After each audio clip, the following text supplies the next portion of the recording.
Welcome back to episode 326 of the Hockey Cards Gongshow podcast. Put a couple of dumb Minnesotans behind a mic, sprinkle in a crazy Canadian, and it's a Gongshow Super Show.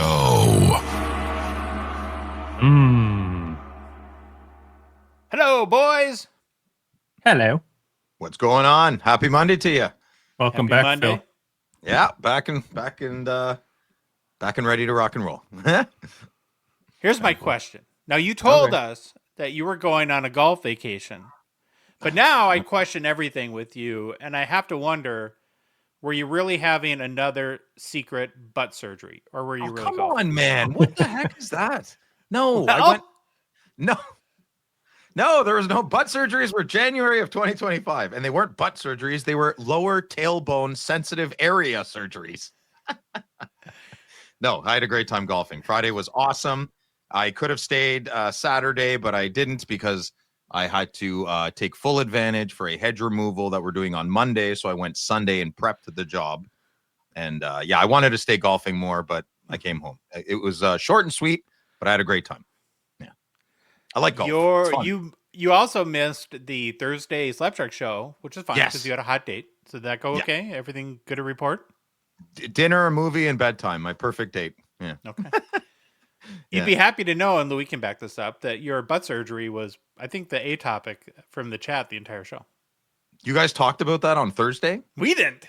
They did. Yeah. I do not believe either of you. Louis and Josh sit on a throne of lies. Go Probably watch. like, bud. "Oh, did you guys hear Phil had butt surgery?" I guarantee No, it probably went like that. Louis and I, the whole show, were like, guys, we all have sensitive medical issues at some point in our life. Let's cut Phil a little slack. Let's show him the grace that we would want to be shown if we were in that situation. Right. But they were having none of us. They wanted, it was all Phil butt surgery. Well, you all the never time. wondered why I sit on a donut on my office chair? Now you know. Never knew you did. Louis, you good? I'm really good. I think you're mad because your air conditioning just went out. I'm downstairs. It's nice down here. I don't care. Why don't you tell them the advice Josh gave you? Josh is like, that sounds like a spring problem. Wait I'm till like, spring. no, don't listen to Josh. Fix it now. Well, I wouldn't blame you. I seethe when that stuff happens. I don't handle it well. Don't put something off tomorrow that you can do today, right? You're like, "Did Phil Can't do tell it me?" today. Nope. That's right. And we're in Minnesota, and it's like 112 degrees here somehow in September. But typical Minnesota fashion, I'm sure it'll be I got a 32 degrees sunburn tomorrow. today. Yeah, like I blazing heat here in Ottawa too. It's crazy. Well, Yeah. we have a big announcement. We do. Big news today for us. I've been very tempted to tease this for a few weeks, but then I always remember that I hate when people tease stuff. So I've resisted. And it's been hard. I'm sure it's been hard for you guys too to keep this under wraps. Right. But I like today secrets. Well, yeah. I do. well, I like secrets. Yeah, it gives me confidence and I don't know, feel good. The more I know and don't tell, I like it. We're done talking about your butt surgery, Phil. Okay. Yeah. Today we're announcing, here we go, Gongshow Reloaded. Mm-hmm. Should we do a thing? Are we We supposed didn't make to a clap? song, eh? No, I don't think we No, should I clap. didn't make a song. Let's keep it Yeah. loose, but serious, but loose. After the whole card ladder thing, I want to make. Do you remember this, Phil? Do we have Yes, to, would do you we have to stop? tell you what this is at this point? Talked Or about this every day for a long time. Yes, this Yeah. one stuck. yes, okay. So Gongshow Reloaded is a hockey repack. Oh yeah. Are they still there? Is the good Yeah. listener still there? Mm-hmm. Yes, we're doing a hockey repack, and we're doing it because we think that there is a big opportunity to do this in a different way. Yes. There's no question that repacks are huge, and there's also no question that a lot of collectors have what we think are fair criticisms of many of the repacks out there. And the way that I look at problems in life, or I see opportunities, maybe, and you guys did too, where other people see problems, and it's like, well, okay, we have something in our hobby that's super popular. There are a bunch of fair criticisms about it. What if you fixed those criticisms? Then could we, maybe do this in a different way and create what we hope to be a better hockey product for the hobby. So in a couple weeks, our first repack series, what we're calling Founders Edition, will be available to purchase. It's a 300 box series. Each box will have one card, like very, I think, typical for a repack. I think 199 US is what we're going with. You'll be able to purchase it on our website. We're going to have a distribution center, really fancy, in the US and one in Canada. So we'll be able to ship from both countries and avoid any border issues or expensive international shipping, which was important to us. And the big thing there is that I think there's an opportunity for us to do something different. A huge reason why we've never done something like this is to have a repack and have a good one. It's all about the cards. You have to have amazing cards. Now, we are card buyers, but we're horrible at it in that we buy cards, A, that we like, and then B, the three of us typically overpay dramatically for them, which is not a good business model. And so we never have professed to have the talent or expertise to buy stuff like this. But people still ask us if things are a good deal. I don't know. I love your DMs, but I don't know if it's a good deal what you got. I will always say yes. I want you to be happy. Sorry, go ahead. Well, think of our last show. I just paid $200 for a card that typically sells for $5. So, is that a good investor pitch? We want to sell repacks, and I think we're the best buyers out there. Yeah. No, we'd be terrible at it. And so we needed in all reality, a partner to do this. And what kind of made this whole thing come to be was finding that partner. And so, AMG Collectibles, which is in Halifax, Nova Scotia, that's in Canada, Phil. Not sure if you knew that. They're good at buying cards. That's what they do. Well, they have like full-time positions for it, right? Yeah. Crazy, huh? Someone's career is to do this full-time. And so that was like part one of how this whole thing came about. But when it started to get excited, we talk about lots of different things we could do here all the time. When this got really exciting, though, is when we had a conversation with the guys there, in particular, a guy named Blake and Corey. And we talked about goals or principles, values, whatever you want to call them.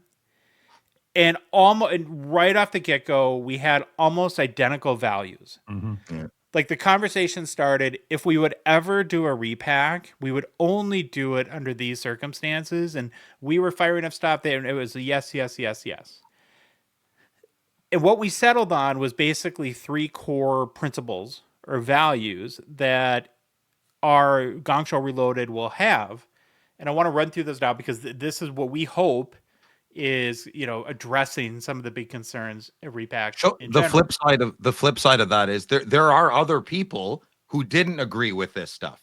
So like that's very important to us. This wasn't just thought of last week or a month ago or 2 months ago. This has been a very long ongoing adventure. So when Josh said we found Corey and Blake, they found us too. And we tried to marry up as much as we can. And Josh is going to tell you how well it did. Oh, we vibed like instantly. Yeah. And so there's 3 tenets or principles to Reloaded. The first is no junk.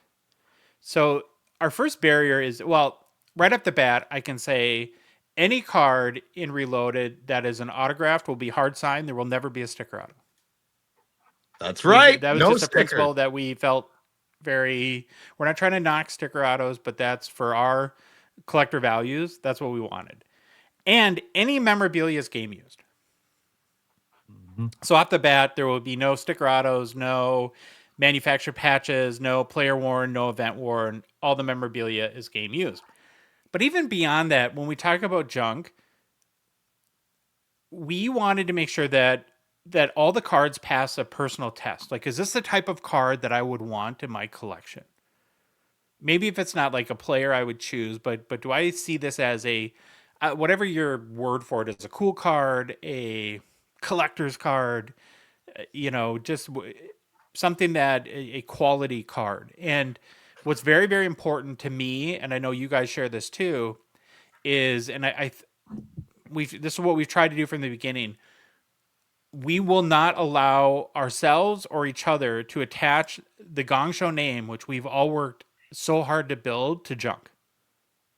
That's why it took us 2 years to have merch, and I have like 400 sample T-shirts that I hate Mhm. because we wouldn't release merch until we felt like that the quality was Up to not junk. snuff. Yeah. So no junk is the first value proposition. The next one is no skunks. So every repack has a ceiling and a floor. You have to have that to have a chase. If there's in theory, you could do a $200 repack and fill it with $200 cards, but let's be honest, part of the excitement in opening stuff is the thrill of, could I hit a big card? Could I hit something that's well beyond what I invested? And so, ironically, where so much of the focus typically goes to the big chase cards, and we have that in Reloaded too, and I'm very proud of those. We have 8 Wayne Gretzky hard side autos in 300 boxes, 2 Gordie Howe You're autos. telling them all. You're giving them all the Yeah. cards Well, away. I'm just doing that. Now I'm teasing. Yeah, okay. We actually spent probably 20% time on the big chase cards and 80% time on the quote unquote lowest value or worst cards. And we went through every single one of them and said, if I open this box and I saw this card, what I think first, is this a cool card or what's it worth? You never control how people look at things. And you know, that's a little bit subjective, of course. And I'm sure we'll get criticism about that. But I think we feel very proud and confident that no matter the value of the card, that these are all good quality cards. Mm-hmm. And even on the lower side. The other thing that we did, which was very conscious, is we raised the floor, because remember I said you have to have that floor and ceiling in order to provide the chase. We raised the floor without lowering the ceiling, which means, and we're not trying to sound, I'll explain, like super pious here or anything. We're going to make less profit on this. And, to me, I still think that's a good business decision because I don't want someone to open this and be like, I got crap. I got nothing for this. This is stupid. Even if you hit, quote unquote, one of the lower floor boxes, we want you to feel like you have something. And then we think over time that more people will continue to enjoy the product and will be successful in business that way. Mm-hmm. Because I don't like opening boxes where I feel like I get nothing, and I know you guys don't either. It's not a happy feeling. Yeah, clear cut. Imagine getting clear cut. A great example that's recent. You could buy 6 boxes, and our floor is much higher than clear cuts. Like look at it that way. Mm-hmm.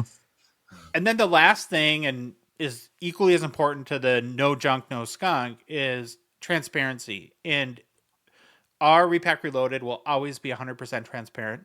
So later this week on hockeychecklist.com, our checklist site, we're going to have a full public checklist. Every card, all the information, every detail about it. We're even going to have, if you're watching on YouTube, we have our box. This is not the final design. On the final design, there will be a QR code where you can, if you're at a store or we're at a card show selling it, or you buy it, I guess, from somebody in the secondary markets. I have no idea how these will change hands. You'll be able to scan the box and instantly open the checklist. We will never, ever, ever sell a product where you don't see every single card that you could hit in that box. That's pretty wild. That won't happen. Non-negotiable with us. We want everybody to know everything in there. It's not a mystery. Well, I mean, it's a mystery what's in your box, but we're willing to. And all credit to AMG. This is not I'm not trying to throw flowers at ourselves here. The checklist, I feel, is so strong that it gives and this is what we wanted right out of the gate, and this is where we aligned with them right out of the gate, that I am 100% confident where, showing every card. We don't have to hide from anything here. And then there's 2 other layers of transparency that were, maybe even 2 others that were just as important. The first is we've contracted a third party that will box and package the cards. Mm-hmm. So that means that whether Gongshow or AMG will never, ever, ever know any box that any card is in. And then the last one, which is the one I wrestled with the most because I'm just tempting and I want to. Nah, I think it's better. I think it's better Yeah. this way. I think it's We've better. agreed with AMG that we're on video or not, we will never open our own boxes. We just don't want anyone to ever have a reason to Not worth question. it. It's not worth the risk, man. Mhm. Yeah, it's just a better move, blanket move. We can buy something else, Yeah. Mhm. So again, I can't wait for people to see the checklist. We'll of course post it right away when we can. We had to kind of re-engineer the checklist site to do that, and we wanted to kind of announce this now. It should be available the very end of September or the very beginning of October to kind of take you guys along the journey and what it's like doing this, which is part of our show. Um, Can I we did talk have a about yeah. like why do we want to do this? You talked about profit, right? We like to be, we love our sponsors, we love it, but we want to be kind of, if we could be self-funded, everybody wins more, right? We would love to self-fund our own. I want to move to Minnesota or whatever, we build a studio and just be a bunch of goofballs with hockey card content. This is a great first step for us to try and build a little bit of a nest egg. I already have a job, Louis got a job, Josh, well, this is your job. And And it's not a great job. I mean, let's just be no, but candid. you listen.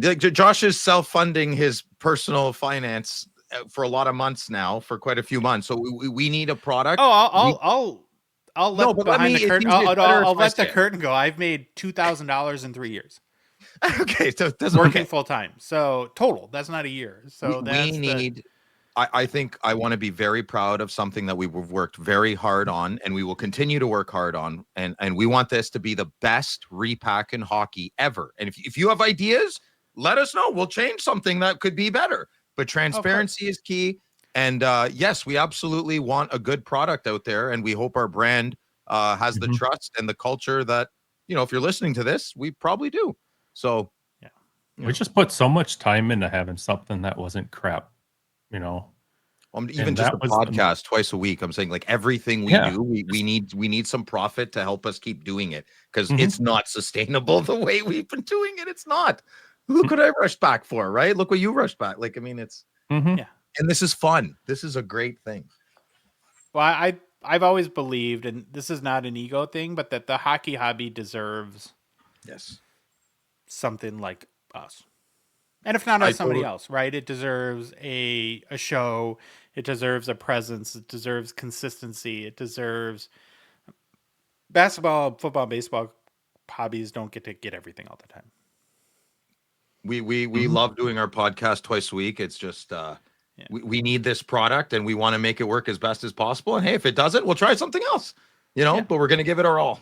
And our all. And yeah, keep going, Madigan. Keep going. I'm just we're almost done. I'm super proud of it. I really we are. I really am, because I feel like to your point, it's not that we've done everything perfect or we have all the answers. We're gonna welcome feedback and push us to get better. To me, the fun of this is like why I pray this works is it's fun to do. Like I would love to do a bunch of like niche or themed repack mustache series. guys. I want my mustache Mustache reloaded. I want 100 card or Young Guns themed or Cup themed, vintage. Give us ideas. Yeah, like what out of the gates we have to make sure all cards are good. For a test, we just wanted 300 amazing cards, Yeah. and AMG delivered on that. And so again, we're thankful to that. And like I said, and I can't wait for you to see the checklist. There's so many amazing cards. There's 8 on card Gretzky autos. There's 2 on card Gordie Howe autos. There's I hadn't even noticed this one till this morning. I had to throw it in.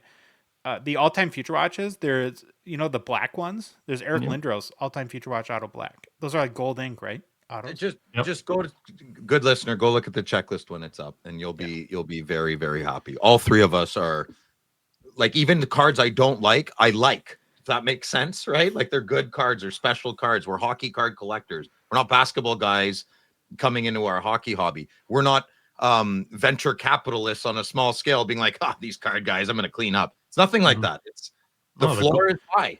The floor is high, and it's a great product. The goal is to not make it a waste. You might not like or collect the cards you get, but it's not going to be crap. A trader. You got a trader. Trader, there you go. It's a good trader. And here's the best part, okay? You don't have to buy it if you don't want to. No. That's it. It's not going to convince somebody that doesn't like. We're trying to do something here, and if you don't like it, you don't have to buy it. And we appreciate your support in other ways as well. Just lending us your ear is fantastic. Thank you. One last thing, I want to tell a little bit of a story from the development because I just think it's funny. So we're trying to do everything the right way, and repack companies, you have stickers for like the one touch or the holders, and so we need a sticker, and we're kind of figuring out the process. The cards are in our hands now, but they weren't when they were stickered. I had to. I was probably super annoying, but this was like the most terrified in this whole process I've been, because you know me, it's like Louis and his shield centering. I can't stand when stickers cover the top of cards. So I'm like, guys, I need you to really understand this. If we put out cards and the stickers are covering the top of the cards, I'll never hear the end of it. You're done. You're done forever. This can't. So please. So I was crossing my fingers on that one. Oh, I hope some of them are right on over the card. Yeah. I'll be like, yeah, Josh put that one on. And we plan to have on Blake or Corey and the AMG guys because I think it's interesting, and I have questions about how they found. Was it easy? Is it hard? And it kind of was. I mean, we know that a little bit talking for them, and especially on the no junk thing. Oh, the no sticker. They specifically said, this would be a lot easier if we could do and we there's enough votes of no, we're not doing. This would have been out a month ago. And more profitable too. I mean, that's how a lot of repack companies make money, is that a Wayne Gretzky sticker auto goes for a lot less than a Wayne Gretzky hard signed auto. But regardless, anyone will market it as a Wayne Gretzky auto, right? Mm-hmm. So, yeah. Whew. That's it. All right. It's out. Quick, want to do a quick Rip Party 2 update. I know, Phil, you've been gone, but you're gonna, as the vice president in charge of box donations, your job is heating up this week because we're getting flooded with people finally, which is amazing. It's the best part of this whole deal is the generosity in this hobby. I know I sound like a broken record, but since our last show, was it been 4 days? Oh my God. We've had so many messages, people that are sending this in, sending that over and over. So we're going to really start to see our, what did I call it? The honored donors list, which Louis will probably throw up now. We got a few more names on there trying to, when people are like fully committed. I think we'll be on page 2 by the next show. And our goal is to have the biggest mountain of amazing cards to give away. And the stuff that, Mad Dog Nav is going to send some Series 1 again, but it's from 2016 where we pulled the Austin Matthews Young Guns out of that, one of the biggest cards we hit. I heard from, I don't know if I didn't tell you guys this, but Anthony, Felix Poppin collector. He told me first. I knew third. Well, he called me when he bought it. Okay, go ahead. Okay. Well, no, go ahead. Yeah, we know where we all stand compared to Phil. But anyways, I'm not going to steal the thunder. He's donating a box of 2022-23 The Cup. So if you have nothing better to do on Friday night, November 8th, you could win a box of the Cup for free. Sounds pretty dang good to me.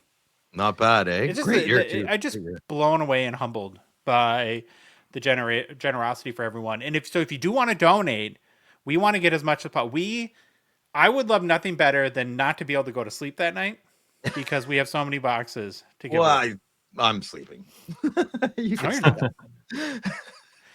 I will shove whatever up your butt that needs to happen. Stop with the butt stuff. Anyways, big thank you to everybody. Big thank you. And if you haven't gotten an email from me by this morning, if you're listening to this right at release, you will by this evening because Monday's an office day, and very, very excited to keep sinking my teeth in all the DMs and emails. So let's go. Keep them coming. Very excited for Rip Party. Phil, you had a very interesting Friday night with Phil. Yeah, that was a tough one. The echo gave me a massive headache. It's happened before. My own voice has given me a headache, but it was great. I was at the Airbnb mansion at Mont Tremblant in Quebec. Great. It was a great night with a lot of guys I've been friends with for many, many years. And Dave on Friday nights with Phil was fantastic. He carried the show a little bit for me because I couldn't hear as good as I normally could. And we had Robert, Dynasty Central Sports. What a guy. Really happy we found each other. And yeah, he's a big midnight toker and hockey card opener. So if that's your jam, check him out. Dynasty Central Sports. Great guy, great dude, great piece of the hobby. And so next week's going to be great because we have Stature release. Very excited for that. And back to normal at Chateau Phil's house. So we'll have a good, normal, even Steven show that's full of chaos and Stature giveaways. Love it. What I appreciated about Rob in that was how dedicated he is to making content for the hobby. Like, because he does, and it's a big reason why we don't do a lot of it. To be a content producer where you're opening new product costs thousands and thousands of dollars. These boxes are not cheap, and they come out every couple weeks, and typically one box doesn't cut it, especially if you want to hit something good. So he'll hit these like monster cards and kind of, he's just a normal guy like us, and he's said that, right, he had to make the decision to part with cards to keep his channel going. So I respected that a lot. That's commitment and loyalty like crazy. So you know what? Very good point, Josh. Really give him a follow. If it's not your cup of tea, that's fine. And Rob's a kind of guy. I'd be like, hey, man, that's cool. But if it is your cup of tea and you like new products, he's always trying to get the new product, except the cup, he said. And I don't blame him. Give him a shot. Dynasty Central Sports. Great guy. Right in California, too. Yeah. All right. Couple quick announcements and we'll get the show started, and a couple more announcements, I guess. But GP Sports Cards is the official breaking partner of the Hockey Cards Gong Show podcast. It is Stature release week. Yes. Huge week to get in some breaks and chase the hits for your favorite players. Grant will be breaking all release day. He'll have his crew probably on Whatnot as well. So you're going to want to head to gpsportscards.com to get your spots, of course, before they're gone. And I'm sure they will go very fast. Or check them out on Whatnot. If you're not following them Whatnot, do that, because then you get alerted to when they do stream. And even if you don't get a spot, you can watch the auction on their YouTube channel as well. It's always fun, and maybe Phil will be in the chat, marshaling, keeping everyone in line, giving people warnings that never seem to have consequences, but it's still fun. Oh, I ban. Don't you worry. I ban. And if you have Neil, typically. Yeah, it's the only person we ban, and it's on joke, and then we can never get him unbanned. And if you have a collection to sell, maybe to go all in on Stature. Maybe you're that excited that you're going to sell it all to go all in on Stature. Well, Grant buys collections almost daily. So hit him up on the GP Sports Cards Instagram, and maybe he'll buy some for you. Next, if you're at the Van City Card Show this week and you spot a Ferrari, an Enzo Ferrari, from Private Collection Insurance, stop by and introduce yourself and maybe let him know that you heard about him on the Gong Show. Enzo and his team at PCI specialize in helping hobbyists insure their collections. And if you think about it, at a show like Van City this week, how much value will be in one room? And probably what the tiniest percentage is actually covered in case something bad happens or something goes wrong, like theft or lost items, whatever it is. So we believe it's worth, at minimum, the conversation with Enzo and the crew at PCI to see what a policy might look like for you as they insure all collectibles. And I think that's one thing we haven't mentioned too, like your cards. Well, listen, we're all degenerate collectors and we have other interests too. So maybe you have a guitar collection as well. Louis collects thimbles. Nobody knew that. Are you the Monopoly thimble? Would you play? Yeah, I'm the horsey or the car. Not the horsey. I like the car. All pre-war Southern thimbles. Big thing for him. But he could get those insured with his cards too. Yeah, I don't know. So they're probably sterling silver. Yeah, probably. Don't worry about it. All right. Yeah. He can't disclose. Shh.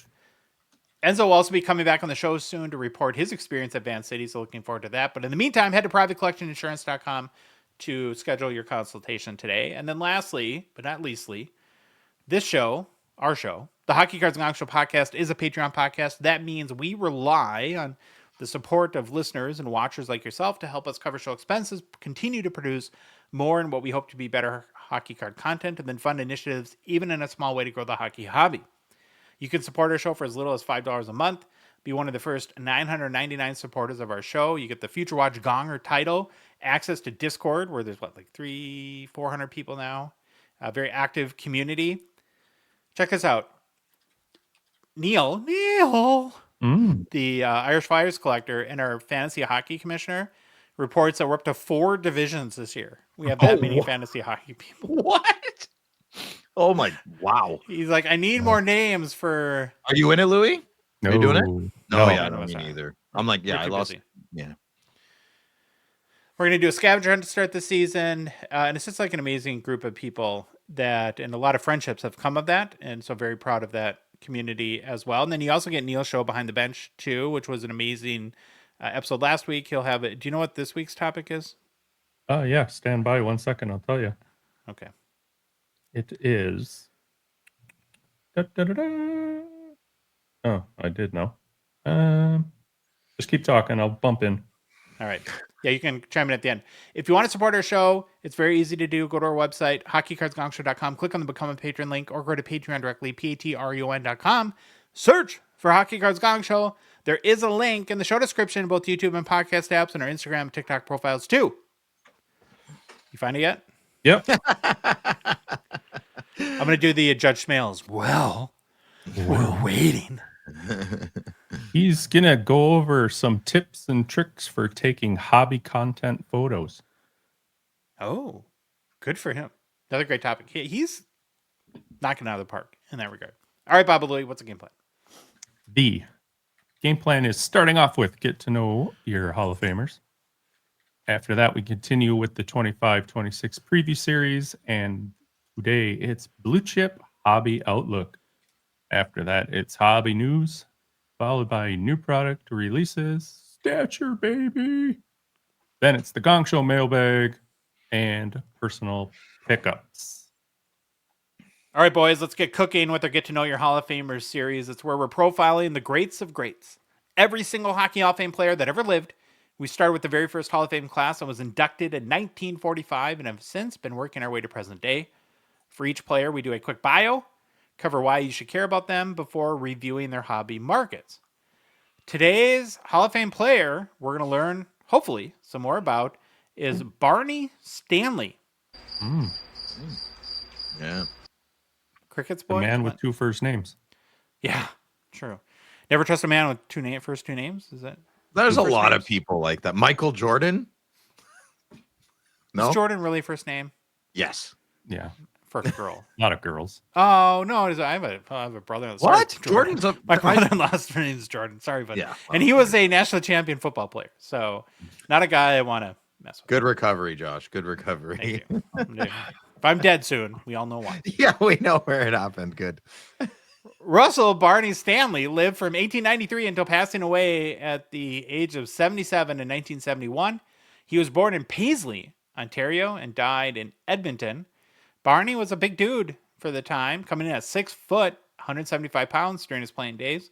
And in a career that lasted from 1911 until 1929, Stanley played for numerous teams, the Vancouver Millionaires, Calgary Tigers, not Tylers, speaking of first names, Regina Capitals, Edmonton Eskimos, and Chicago Blackhawks. Barney was a left shot right wing. Looks like a Western Canadian hockey guy, of course, based on where he played. He was a player, coach, owner, and part owner during his career. He did win the Stanley Cup in 1915 with the Vancouver Millionaires and was a goal scorer. In 217 career regular season games, he scored 143 goals and totaled 216 points. Now, of course, this is not a math show, but I'm pretty sure that's not quite 1 point per game. 216 and 217. While still playing hockey, Stanley also worked in the dairy industry and would remain there after his retirement from the game. He also would stay involved in hockey as a coach, committee member, and supporter of various leagues and associations for many years after. And then his son, Don, actually played in the 1950 World Championship team with Team Canada. And his nephew, Alan Stanley, is also a member of the Hockey Hall of Fame. What about Paul Stanley? He plays for Kiss. Kiss. Yeah. But you can't tell because we don't kiss and tell. I stopped paying attention when they brought out their disco album. Anyways. Oh. It's for another show, Phil. Yeah, okay. All right. Why should you care about Barney Stanley? In early 1915, Barney Stanley turned pro with the Vancouver Millionaires and made noise right away, scoring in his PCHA debut and piling up goals in 5 of his first 6 games as Cyclone Taylor, his line mate, drew coverage high and fed him low. Suddenly, Vancouver had a second finisher alongside Taylor and Mickey McKay. The debut came in the game's transitional rover area. Taylor floated between lines like a fifth skater. Defenders hesitated, and Stanley learned to cut from the left wall into the slot at just the right beat.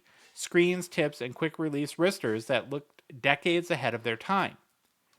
By March 1915, the Millionaires met Ottawa for Lord Stanley's Cup and delivered the signature performance in a Game 3 hat trick that Stanley had and the decisive goal in a 3-game sweep.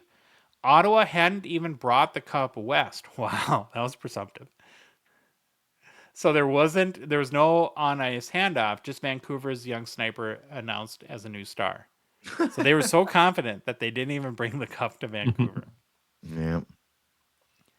In 1916-17, Stanley shifted from hot hand to centerpiece, piling 28 goals in 23 games, often striking early in periods. Teams started throwing their toughest defensemen at him, so he countered with low cycles and picks that feel like modern system hockey, only with wooden sticks and no helmets.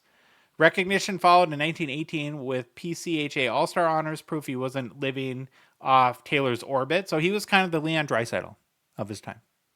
You had Fred Cyclone Taylor was the Connor McDavid, and Barney Stanley was the passenger, as Phil likes to call him. After Vancouver, he made an unusual move for a marquee scorer. He re-amateurized to player coach the Edmonton Eskimos in Alberta's Big Four, preaching structure on and off the ice and showing he could teach timing as well as finish it. When the Western Pro Circuit reorganized, he jumped back in with the 1921-22 Calgary Tigers, switching to right wing without losing touch and ripping 26 goals in 24 games, an all-star again while Calgary built a contender from scratch.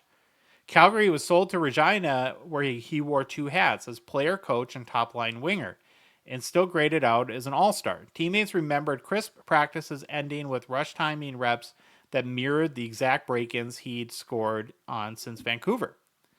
Returning to Edmonton for 1925-26, he steered the Eskimos to the top of the tables as a player coach, a steady hand in a volatile Western hockey economy where leagues flipped and franchises moved, but his teams kept winning. When the WCHL collapsed in 1926, he didn't just look for a contract, he bought the Eskimos' rights, then jumped to the AHA as part owner, coach, and defenseman, with the Winnipeg Maroons, doing whatever kept a room employed in the city in the game in the city. So, just an incredible guy. Chicago called in 1927-28, handing him the Blackhawks bench and front office duties. The roster was thin enough, so this would be that on January 18th, 1928, he even suited up for one NHL game. The old pro showing the room what next man up actually meant. During that same Chicago tenure, 1927, he pitched an early helmet prototype to league brass and was waved off as unnecessary. So he was decades ahead of his time and tried to promote the idea of wearing helmets. Yeah. And obviously those would become eventually mandatory many decades later in the NHL. He wasn't done skating. In 1928-29, he laced him up for the Minneapolis Millers in the AHA, still producing in his mid-30s while mentoring kids who'd grown up hearing stories about the PCHA and the rover position. The 1915 Cup is, of course, a headline, but the arc is bigger. A Western pioneer who bridged amateur and pro, rover, hockey, and systems, winger, and owner coach. Each stop, another adjustment, each roster a little bit sharper for having him in it. The Hockey Hall of Fame agreed, and in 1963 inducted Barney Stanley not only for the Cup heroics, but for the builder's mind, scorer, teacher, organizer, and safety advocate, quietly threading a line from early coast-to-coast hockey to the modern game. Oof. Big Did one. a lot. Yeah. That's a lot. Good job, Josh. I played one game in the NHL. One game. Mm-hmm. Moonlight Graham, but the hockey version. Looking at the Barney Stanley hobby market, there's just one Playing Days card. It's the 1923 V128 Pollen set. That's what it's from. It's card number 30. And the PSA 4 we're showing on YouTube is a high selling copy, sold for $461 US in September 2014, so 11 years ago. He's wearing, I believe, I switched it for you. You did? Oh, I had it wrong. So Regina Capitals? Yep. I thought it was Hamilton Tigers. So that's why you got to have a Baba Louie, Phil. Everybody needs a You bubble. can be a dumb schmuck, and he just fixes it for you. So there we go. Thank you, Louie. Sure. Oh, and I know this because Baba Louie is great and had images of the sweaters that Barney wore. It's weird that I wrote that. Yeah. Odd, isn't A it? little bit, yeah.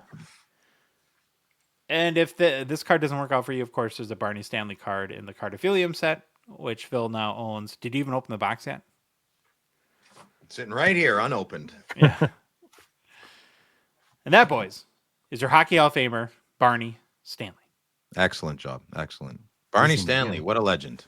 One game. Who would have known? They're just names. Well, the helmet thing's good. I mean, I like guys like that were ahead of their time, right?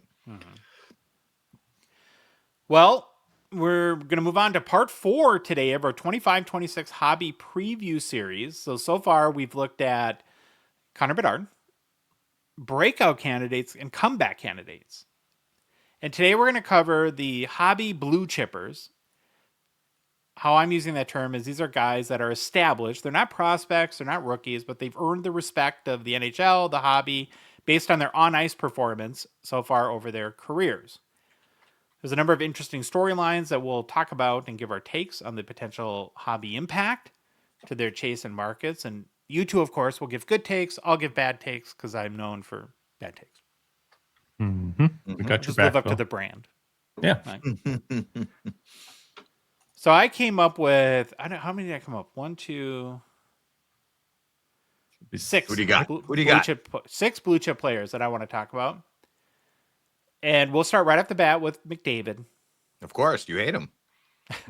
Get it out I of the can way, open right? this can of Get worms out of again. the way, Louis. I'm going to try not to again. So we'll just say the importance of the playoffs and cups is debatable, I guess, to McDavid's hobby market.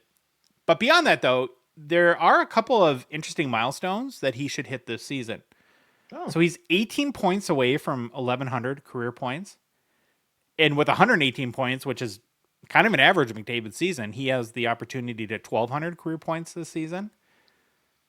And along with that, 750 and potentially 800 career assists. He's 39 goals away from 400 goals. If he gets 32, he'll pass Mark Messier for 5th all-time in Edmonton's franchise history. So the top 4, because I was curious, all-time goal scorers in Edmonton history are Gretzky, who had 583, is number 1.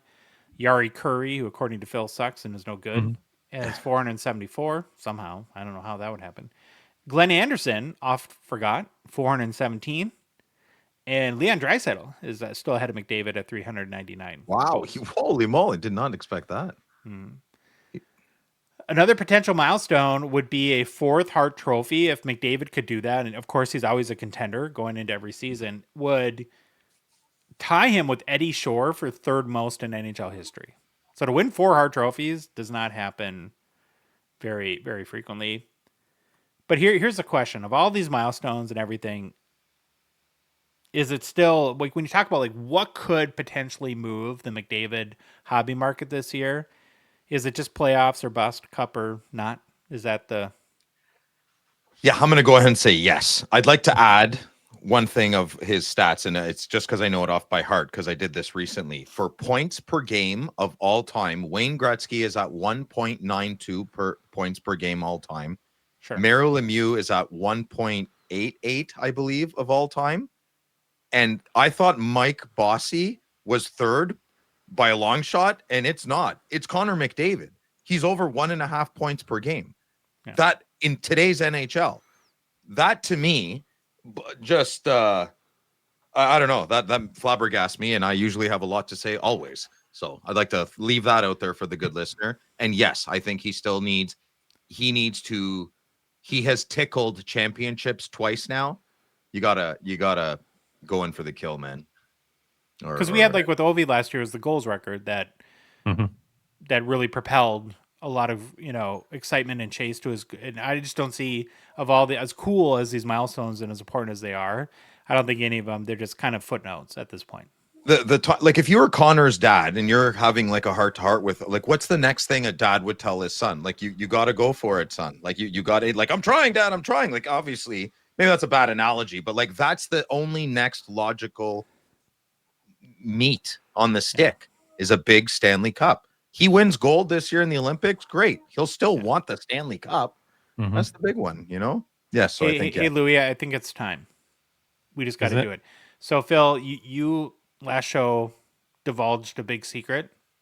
My butt thing. We're doing butt stuff thing again. No, we're not. Okay, good. We've held this under wraps for more than a year now, but I think it's because we're talking about it. Louis is Connor McDavid's dad. Oh, really? Okay. Yeah. So he doesn't lend you money. Show from McDavid's basement. Is that why you're upset, Josh? It's not very nice. And again, this is not a debate about does he ever need to win a cup, but we're just saying, well, when you look at 25, 26, like what could happen other than getting injured, right? That could kind of put things on ice a little bit. Pardon the pun. But it seems like the playoffs is really where the opportunity for his market to move really is. He probably just wants the regular season to hurry up and finish, maybe. Yeah, just start in the playoffs. Yeah. Any thoughts on McDavid, Louis? No, I just talked to him a minute ago. He's upstairs. Got him to do the dishes, eh? He's cleaning his room. Okay. No, I'll follow up with Phil, though. I mean, God, great. I just want him to get a cup, man. Me too. Everybody does. The whole hobby does. It'd be the best thing for the hobby. The two best possible hobby outcomes this year would be for Bedard to score 50 goals and Connor McDavid to win the Stanley Cup. Right? I mean, Sure. So, all right. The next guy that I came up with was Ovi, and there are some more interesting. It's like, well, how could we top last year? Well, there are a couple, I think, interesting storylines, and maybe the biggest is, will this be his final season? Well, who knows if he'll come out right away and say, I'm playing for 2 more years, but a lot of times you feel like these guys at this stage of their career, they like to go year by year and naturally see how they feel. And so I think that will be subtext, but maybe the other one, and I don't know about this. I'm curious really to get your guys' opinion. So right now he's 3 goals away from 900. No player, other than if we want to have the Gordie Howe debate, which I don't, but I get it. He would be the first NHL player to score 900 NHL goals. Really? Is that a big deal? That's a big deal. I don't think anything bigger is going to happen to help him in the hobby, though. Yeah. Well, that's a big one. That's a big one, but it's not as big as last year. Don't you feel kind of like? Don't you kind of feel? Ovechkin's dominated our hobby for so much last season. It's a little bit like get out of the way for the other guys a bit. I don't know. I kind of have Ovi exhaustion myself. I say catch up to the old man, boys. Let's go. Yeah. I have a bit of I submitted every single of my Ovechkin cards except the exquisite patch auto to Slab Sharks. It's because you only love Canadians. Yeah. Oh no, I'm such a bad patriot. No, you're too patriotic. Yeah, maybe. Subway and Flamin' Hot Cheetos, man. Look what it can do for you. Yeah, it's pretty wild, right? And Coke on the bench. Here's what I think last year did for Ovi in the hobby is I don't think anymore there will ever be questions about, he's Russian. People don't like Russians. Like he is an all-time great. He's an all-time hobby goat, and that will never change. Think about that though. Like I'm really upset where he was born. Like you're a loser. Like I don't know what else to say. I'm sorry. Okay, maybe I shouldn't have said it that way, but that's so ignorant to me. Like who cares? He's one of God's gifts to hockey, and he gave us 20 years of awesome. What a horrible person. So some other potential milestones that Ovi could reach this year if he gets 30 goals, he would have 20 30-goal seasons. He's already the record holder with an incredible 19. Wow. If he had a 40-goal season, he would get to 16, or no, he would get to 15, and he's already the record holder there. So, yeah, if he gets 40 goals, he would have 20 30-goal seasons and 15 40-goal seasons.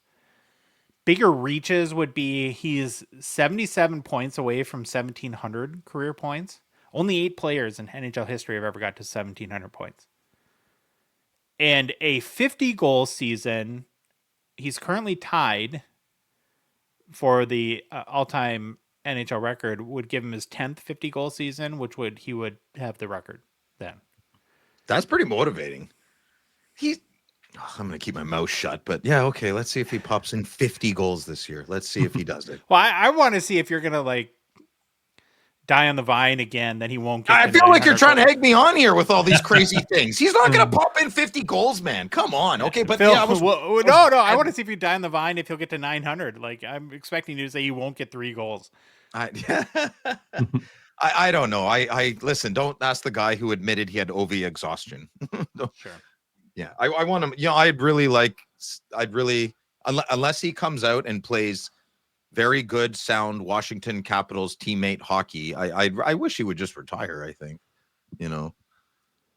is that mean? Should I have not said that? I don't know. Come back. 3 goals away from 900. I'd be playing again. Yeah. Okay, go score the 3 goals and retire. I don't know. It just seems like I don't want this to be as playground of silly.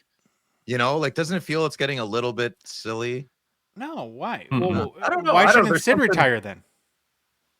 Watch your mouth. What's the matter with you? Because Sidney Crosby's a serious person, and he's got to win a goal. Yeah. I don't know. Here's what I wonder about Ovi. Let's just say he scores 42 goals this year. That'd be pretty awesome. And ends up and has 939. Does he say, "I'm going to go for 1,000"? Probably. He's crazy.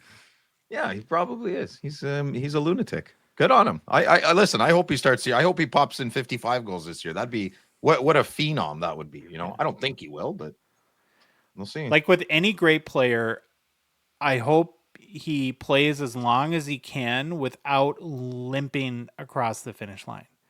We never want to see the greats be just average. Mm-mm. I think that's what I was trying to say. Yes, I would like him not to fizzle away and just keep on producing properly. Yeah. Like if his dad bod is hanging out over his breezers. Yeah. That would be funny. I mean, what the Caps make it? Second round last year? How'd they do? 4-2 or something? They get knocked out. They won 1 game in the second series. Yeah. I'd like to see some young bucks up and coming, and it just the whole year was about Ovi's goals. I didn't even realize who's on their team. I kind of forgot. It just became the OV show, as it should be. But I hope this year it's not wow, will he make it to 900? Then after 900, blah, blah, blah. There's other players on Washington. I'd like to, Let's say, though, in November, he says this is it. Then the whole year is going to be about the OV farewell tour. Mm-hmm. That's it's a lot of oxygen, man. Any other OV thoughts, Baba Louie? No, I'm not going to. No, we'll leave it at that for Phil. Well, I'm sticking my neck out. Why don't you stick yours out?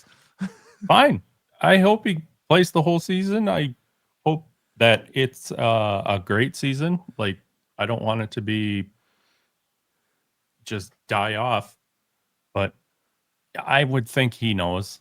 I can't see Ovechkin coming back being I can only, probably do 60%. I don't see that in him. Yeah. So just a coast, you mean? I'm just gonna coast on the ice and pop in. Yeah, I hope not. I really hope not. No, I don't see that in him, and he'll know the right time.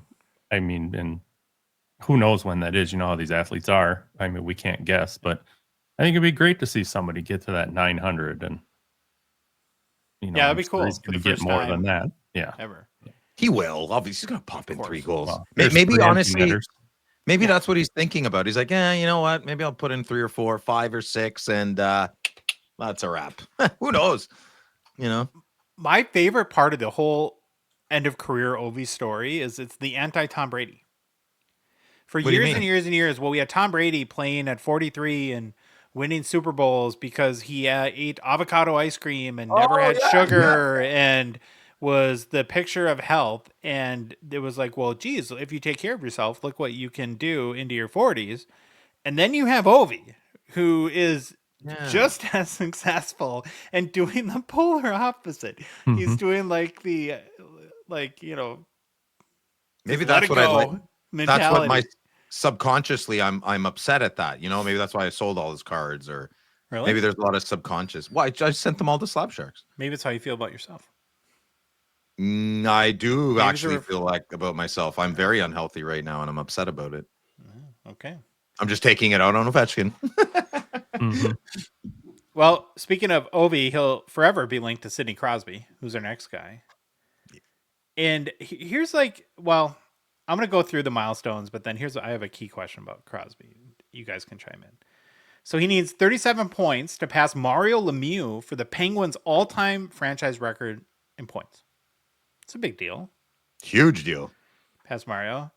Yeah. All right. Well, I'm going to go to key question number 1. Who's better, Sidney Crosby or Mario Lemieux? I would say Crosby is more memorable because of like that's a what? Well, I'm that age. I didn't grow up watching all of Mario Lemieux. I grew up watching all of Crosby. Mhm. So I'm not saying the human, like I'm not judging their character. I don't think you can compare that. Different eras. I mean, I know that's very lazy answer, but it's a different era.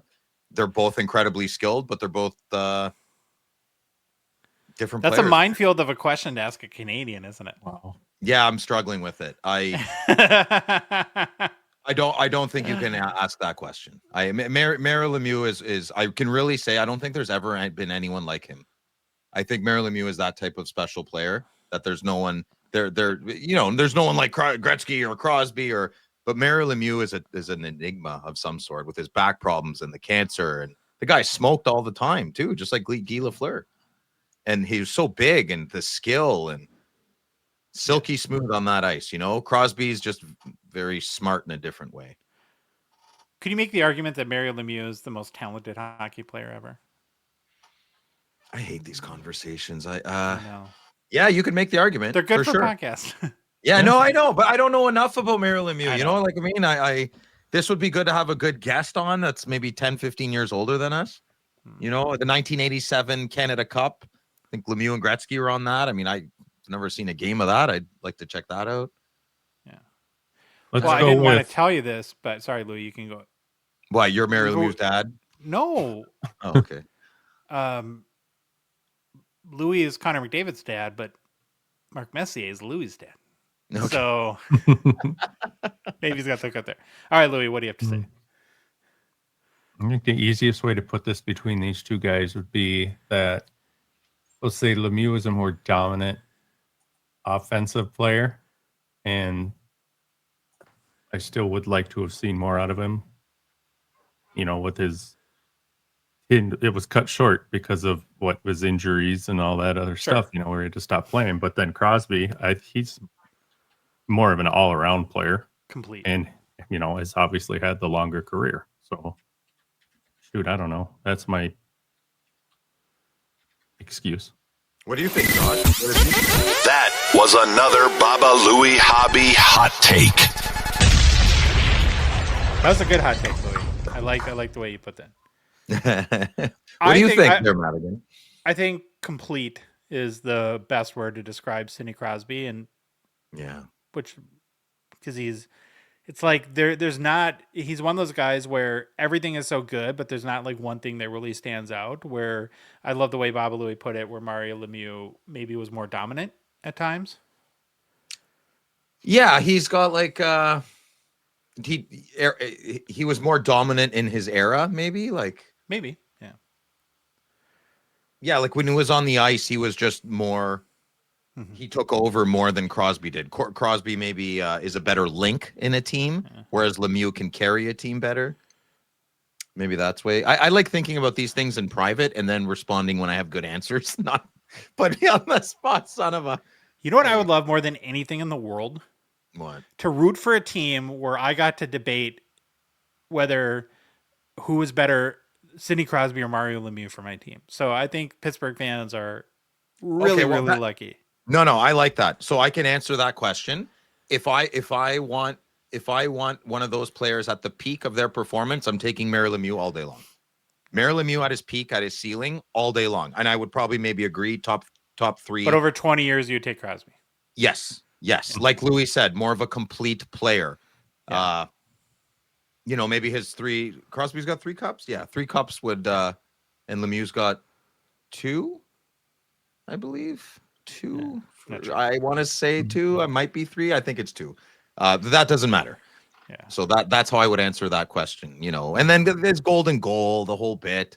Sure. I'm pretty sure he's 20 years captain now. 19, 20 we'll years. We'll get to that. Okay. Yeah. Okay. So we'll continue on with the Crosby milestones. So along with needing 37 points to pass Mario Lemieux for the Penguins' all-time franchise record, he's just 13 points away from 1,700. So both him and Ovi could reach 1,700 points this year. It's just funny how connected those two will always be. He needs 25 goals to hit 650 for his career and needs 38 assists to hit 1,100 assists for his career. Sidney Crosby already has the NHL record for consecutive point per game seasons with 20. And if he does that this year, he could extend it to 21 years in a row, averaging a point per game. Wow. Mm-hmm. Big year for Sid the senior. I love it. That's crazy. He needs 48 games to reach 1,400 for his career. And then to your point a second ago, Phil. Yeah. This will be his 19th season as captain, tying Stevie Y for the longest tenure in NHL history. Yeah, it's wow. Mm-hmm. Wow, that's crazy. So proud of him for that. That's great. But here's the hobby question. Is there anything that will, because I don't think anyone's expecting Pittsburgh to be good. And that's why there's all this Sid trade talk.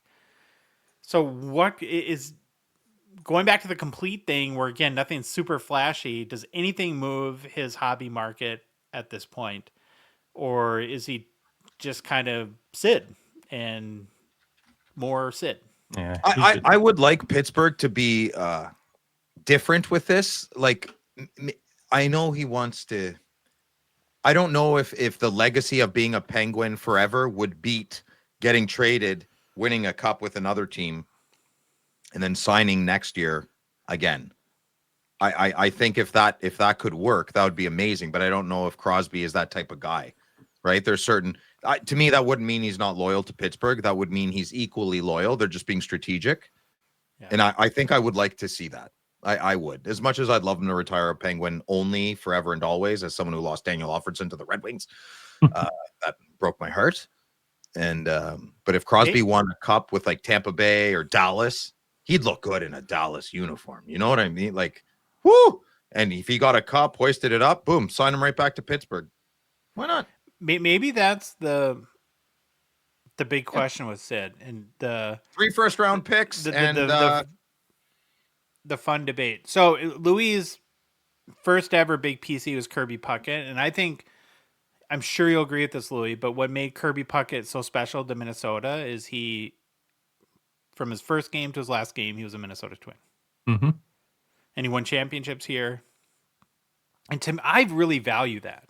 So, and I almost think even if Sid left and won another cup, that something would be lost in that. And going back to the whole like Lemieux comparison, part of what's so special about Mario Lemieux is that he never played for anyone other than the Penguins. So I don't know, like what's better, like for the long term. Do people 15 years ago want to collect the Sidney Crosby Dallas card? It's kind of, and this is another sport comparison too, but it kind of reminds me when Joe Montana went to the Chiefs. It was just weird. Did he win a Super Bowl? No. Ray Bourque and an Avalanche hoisting a cup looks pretty good. Ray Bourque had never won the cup though. I understand that, but he still did with Colorado, and that picture is everywhere. And he's a Bruin, right? Ray Bourque is a Bruin, but he's kind of not. What do you think, Luke? I was just trying to think of how many years would be fair to say. I think it's cool. I mean, if somebody played for two different teams, so man, when you've been one for like as long as Sid has with Pitt, and then going to another team to say close out on a 1 or 2 years, and then your career's done. Don't There's go no back. there's Go no back. chase there. You know what I'm saying? And how many years was Wah in Colorado? I don't even remember. Half Bork of his won. career. Half of his career. Yeah, I mean, so that works. If you've been And he was 75 traded. That wasn't yeah, I get it, but still, even if Sid was traded 8-10 years ago, I still think that would have worked. It's not gonna. I don't know. I just want to see him stay and finish in Pittsburgh. There's some guys that just need to stay where they are and be done there. Mm-hmm. But It's an interesting debate. regardless of Sidney moving, it's not going to move his hobby market. No, he'll still be Sidney Crosby. I think if I want to use Dallas again, if they get 3 first-round picks to Pittsburgh and Thomas, let's say what's the name I can't say? Rupee Hintz. Rope He's a young, yeah, sure. Throw him. He's a center, I believe. And then Pittsburgh gets all that juice. Yeah. Crosby attempts to win a cup, and Pittsburgh gets better, a lot better. Oh, I can't talk today. I apologize, good listener. But Crosby gets traded to be a martyr for his team, and then he goes back. Like, he's doing a good thing. If they traded him, they could get a boatload back. That's my point. Well, and the argument you're right, and I would add on to that. As much as I don't want him to change teams, the thought of him producing 90 or 100 points for the next 2 or 3 years on a team that can't make the playoffs seems really sad too. Mm-hmm. Good point, Josh. That's good. I didn't even think of that. You don't. It's the perfect scenario is that they would have a competitive team, the Penguins, and this wouldn't even be an issue. But it looks like they haven't really done much to be there, right? Yeah. So okay, in that case, you feel. I wonder how others feel. Well, he's on a crappy team, so let's get him somewhere else where he can, do something. I don't know. It's still just hard because I don't want to see him. And I have no skin in the Crosby game. I did nothing for Pittsburgh or anything. And it's just be odd to see him not there. Totally. Okay, Austin Matthews is the next blue chipper, but we spent a lot of time. We spent a lot of time. Will you let me talk, please? Sorry. Thank you. Go ahead. What I was going to say, Phil, is as much as you probably want to rehash everything, we talked about him a bunch all last episode, so we're not going to again.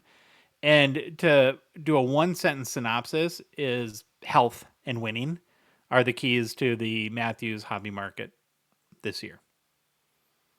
Anything to add, Phil? No, thank you. Acceptable? Okay. Will he be healthy? Nathan McKinnon. Now, here's some interesting milestones that McKinnon could hit in 25-26. He's 30 games away for 900 for his career. 35 points away from 1,050, so he'll have a chance to hit 1,100 points as well. He likely will hit 1,100 points. 33 goals away from 400 in his career. So we'll probably have Draisaitl, McDavid, and McKinnon all hit 400 goals this year. Mm-hmm. Ooh, fun. He's 52 assists away from 700. And with 34 points, McKinnon will pass Peter Stastny for the second all-time in Nordiques/Avs franchise history. He is still a ways away from Joe Sakic, who's the franchise leader with 1,641 points. Wow. That's big. Yeah. With 21 assists, he'll pass Stastny for second all-time in Avs history as well. And with 14 goals, he'd reach third most in Avs history. So the thing is, he's already won a Stanley Cup.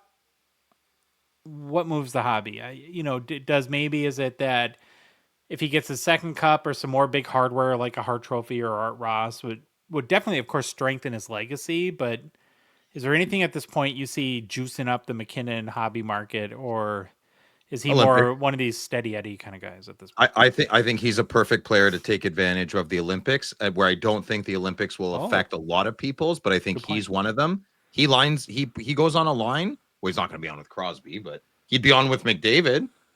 Maybe. I could try. Think about that. Maybe the two best skating forwards in the world on one line. And we do good. Our jerseys look nice. Yeah, McKinnon needs to become a country household name, and he's not. I mean, he's not. I mean, I would lean towards more people don't know who he is than do. The common Canadian would not know who Nathan McKinnon is. Really, even in Canada? We should. But I think if Nathan McKinnon walked down on the Rideau Center in downtown Ottawa, I think more people would not notice who he is than know who he is. Yeah, I don't think he's that recognizable. I mean, he's very popular in hockey circles, and even a fair weather fan knows who Nathan McKinnon is. But in the majority of the country, I think it's a shame how more people don't know who he is and how great he is. I think the reflex when talking about the best players in the game is to instantly cement, for all the obvious reasons, McDavid as the best player in the game. What's fascinating to me about that, though, is if you do like 10 minutes worth of research and you learn about how good Nathan McKinnon's been the last couple of years, it's like he's not that far below him right now. But he won the Hart last year, didn't he, too? I thought he did. 2 years ago, I think. 2 years ago. Or maybe last year. I know it was one of those. His last couple of years have been incredible. Well, he's MVP level, man. Top 3 of everything. Ted Lindsay, I'm sure he's up there too. Like, yeah. Yep. So in order to do anything for his card stuff, it's like you said, Josh. I think, they're still up there. They're good. I don't know if the price can soar anymore, but to keep them at that level, it's probably going to be just keep chipping away at more of those individual awards. Another Stanley Cup wouldn't hurt. Yeah. It would be cool for a guy of his caliber to see him get into that, I guess, what you call it, a Legends tier, as a Gretzky Lemieux player. He's somebody who could, what's the term they like to use, cement your place in history. McKinnon could be the silent, upcomer into that group. I hope so. He's been playing for over 10 years. It's sad how much. Oh man, if he played for a Canadian team, boys. Oh my goodness. Well, that was my next point. You think it's killing him in Colorado? He's a god tier level on the ice, and not many people know who he is, man. I'm gonna stand by that. And listen, if you disagree with me on that, that's fine. That's fine. But I don't know many people who would know who Nathan McKinnon is if he walked past them. Part of me wants to believe the whole California thing, but then when you get into our next guy, Cale Makar, who I think is one of the last 2 blue chippers that I had, being in Colorado hasn't really hurt his hobby market much at all. So at some point, you're just so good that it doesn't matter where you are. He's the cream of the crop, and he rises to the top. But you take his position, there's a lot less competition for him. Fair. For the way he plays, yeah. Yes. Yeah. The bar isn't set the same for the Ds as it is everybody else. Here's what's exciting about this juncture of the Makar experience. He's 26 now, so he's just entering the prime of his career. Like in theory, the next 4 years or so could be mind-boggling. And right now he's 500 games away from 400 career games, 22 points away from 450, and 72 points away from 500 career points. With 9 goals, he'll get to 125 for his career. Makar already holds the Avs franchise record for points and goals by a defenseman. He's 26 years old. Mm-hmm. He scored 30 goals last season, setting an Avs franchise mark. If he scores 30 again, he'd become the 4th defenseman in league history with multiple 30-goal seasons. Wow. He's also vying, and always will be, if healthy, a presumptive favorite for a Norris Trophy. It would be his 3rd if he would get one this year, and only Chelios, Paul Coffey, Pierre Pilote, Dennis Potvin, and Erik Karlsson have ever won a minimum of 3 Norris trophies. Yeah, EK65. Yeah. So again, now the hobby thing, other than maybe much like McKinnon, continuing the climb towards Bobby Orr status and further separating himself from all the other current NHL defensemen. It's the legacy stuff, right? That he's continuing to build, I think, at this point, hobby-wise. Keep it up.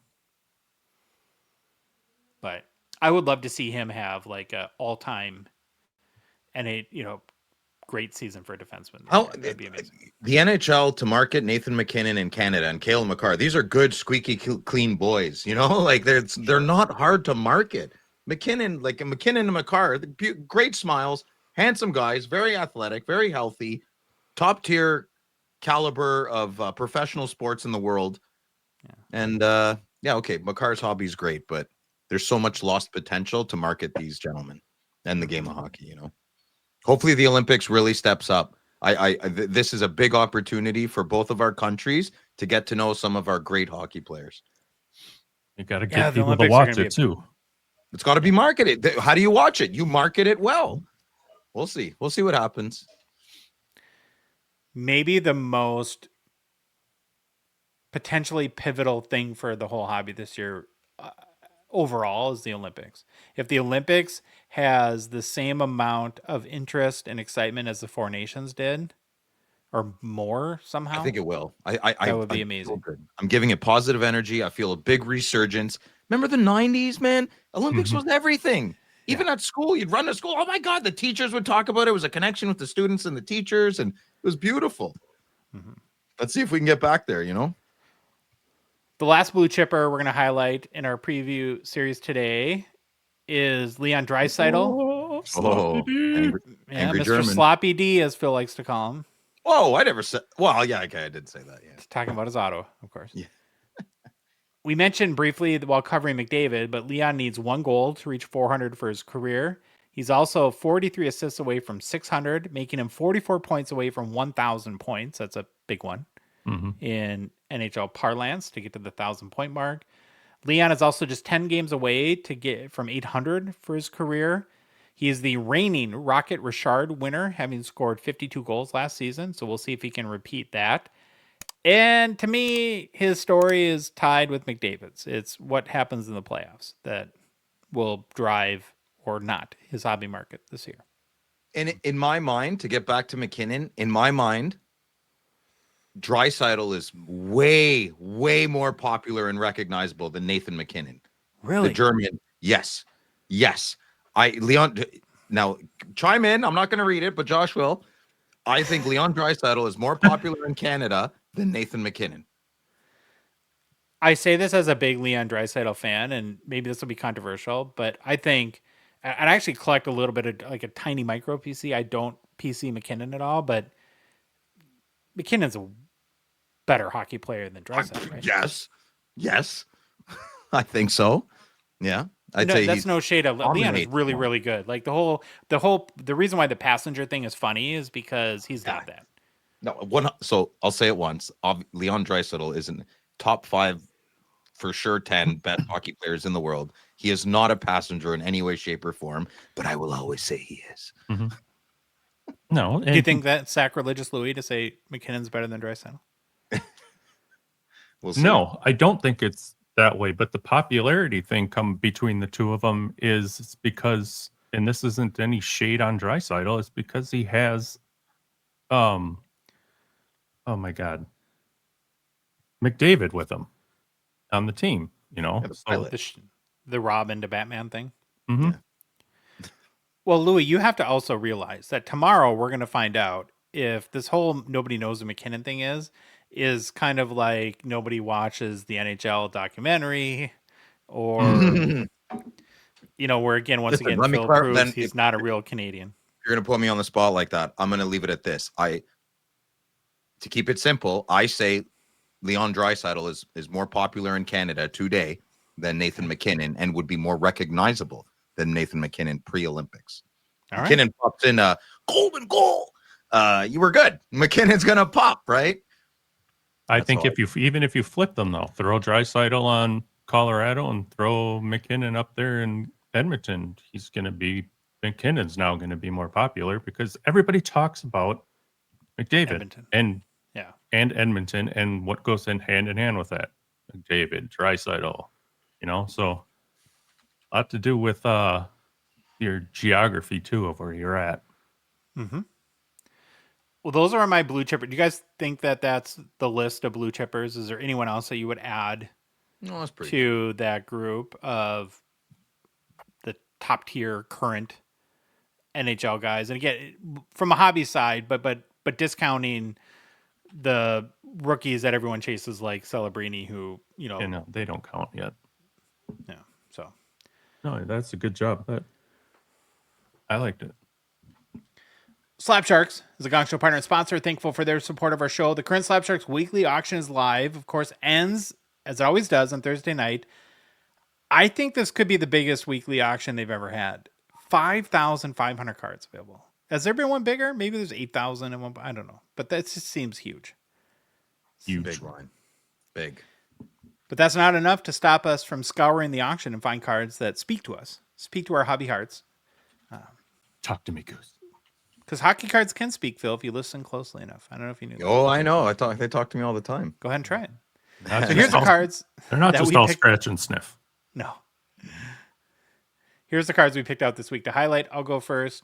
So the first one I picked is a 2024 Upper Deck SP Authentic Lane Hudson Future Watch Auto Patch Rookie. This is one of our U.S. consignor cards.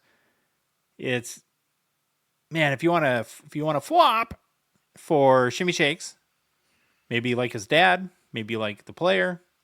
It doesn't get much better than this, does it? It's got the 3-color patch. You got a big chunky seam in the middle of it.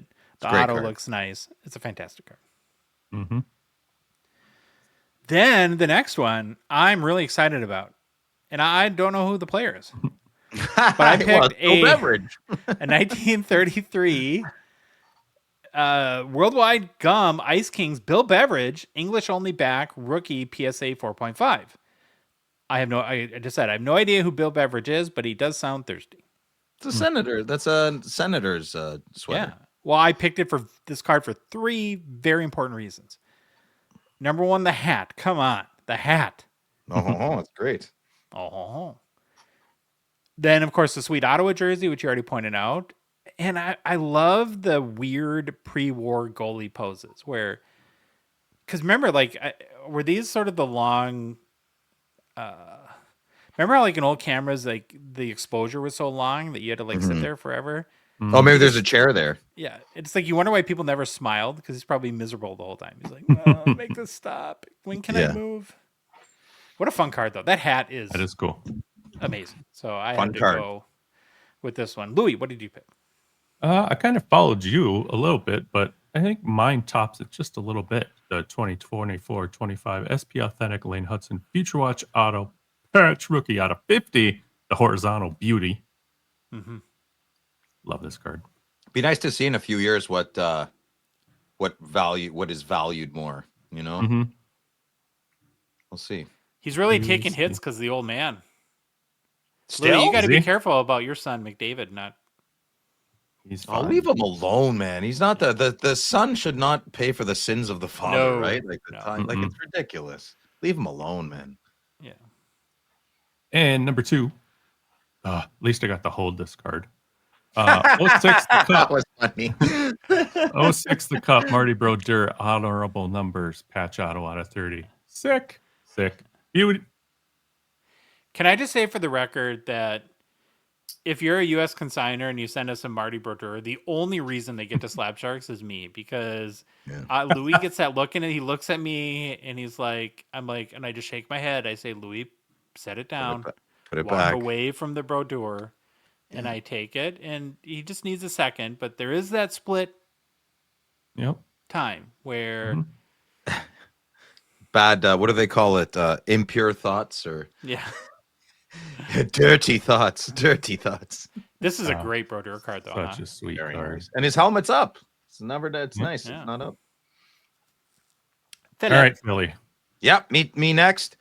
Speaking of Baby Bobby Orr, I don't collect Kale McCarr, and this is not a sticker auto. It looks like it might be, but it's not, good listener. I have a Brady Tkachuk and a Jake Sanderson 101 2022 stature. I don't know what kind of card this is called. It's just a 101 black, I guess. I don't know. Black variant. There you go. Photo variant black 101. I do not have mine slab, but I love this card. And if you're a Kale McCarr fan and you're a player collect and you've been sleeping on stature like I did for a couple of years, I'm telling you, if you bid on this card and you win it, you will be very happy. You're welcome. The Stature 101 blocks are some of the nicest cards in our hobby. Yes, Right. sir. So that's why I picked it. And the next card is, I've never seen this buyback before, and I want it. It's a McDonald's Wayne Gretzky, and he's in his Campbell Conference uniform, and it's from 1991. It is so ugly, but it is so not ugly, and I I love it. I'll be bidding on this card. And if you don't like me and you want me to be unhappy, go ahead and bid against me. Because I won't lose sleep if I don't win it, but I'm definitely going to try. And I have a number in my head of what I think it's worth. And another little piece that I love is the old Upper Deck baseball diamond emblem in the top corner. I'm a big fan of that. So there's a lot of vintage. There's a lot of nostalgia going on in here. Yep. And yeah, Gretzky never played wing like McDavid. All right, wait a minute. Does McDavid play wing? No, McDavid plays center and Draisaitl plays wing when they're on the same line, right? That's usually what they do. Yeah, okay. So Gretzky always just played center there. They should not be allowed to make any hockey all-star cards unless it was guys that wore these. For the I know. Yes. How would they not bring this back? Oh, it's so nice. I mean, you know what? You could still make a sweet all-star jersey and put the new shield on it or something. You know, try to bring back the old somehow. I don't know. So sweet. I was going to say, I don't know if this has the COA with the hologram, like it matters, but it does. Yeah, it does. And the number, I'll even say this though. I'll even if it didn't have that, I'm confident enough and I've found a good way to be willfully ignorant enough. Let's say someone faked that Gretzky auto. To me, that's a Wayne Gretzky auto and that's perfect. And I go to bed at night thinking that is one. And if I'm the owner of that card, I'm happy. And if I'm very nervous, I'll just ask PSA to DNA PSA certify it. You know? If So you there's if you want to go up against Phil and bid for this card and I'm really happy, you will see on Slab Sharks the main picture has the COA on the back. Perfect. Flipped over. I just took it out. Okay, thank you. Good job, Lee. The reason why there's so many hockey cards in this week's Slab Sharks weekly auction is, well, it's the biggest weekly hockey auction. I guess that makes sense. They make it super easy to sell your cards on eBay because they basically do everything for you. All you got to do is send your cards and wait to get paid. Phil, you just did, right? You just throw them in a box and ship them away and you're done. Yeah. I lost count after 200 and then I was like, oh, I'll just count them later. And then I packaged them all up and I wrote on the sheet. I'm not untaping it. It said quantity. I said lots. I'm sorry, Karn. I'm sorry. It's over 200. Yeah. Well, Slab Sharks, as we know, is a Canadian company. Now, because of our partnership, the Gongshow's partnership with them, Americans can easily submit their cards through us, the Gongshow. Just fill out your submission form and please write in the number of cards. And then send them to our P.O. box here in Minnesota, and we'll get them to Slab Sharks for you. And for complete consignment info, including payout rates, head to slabsharks.com. Hobby news! Hobby news. Hobby news.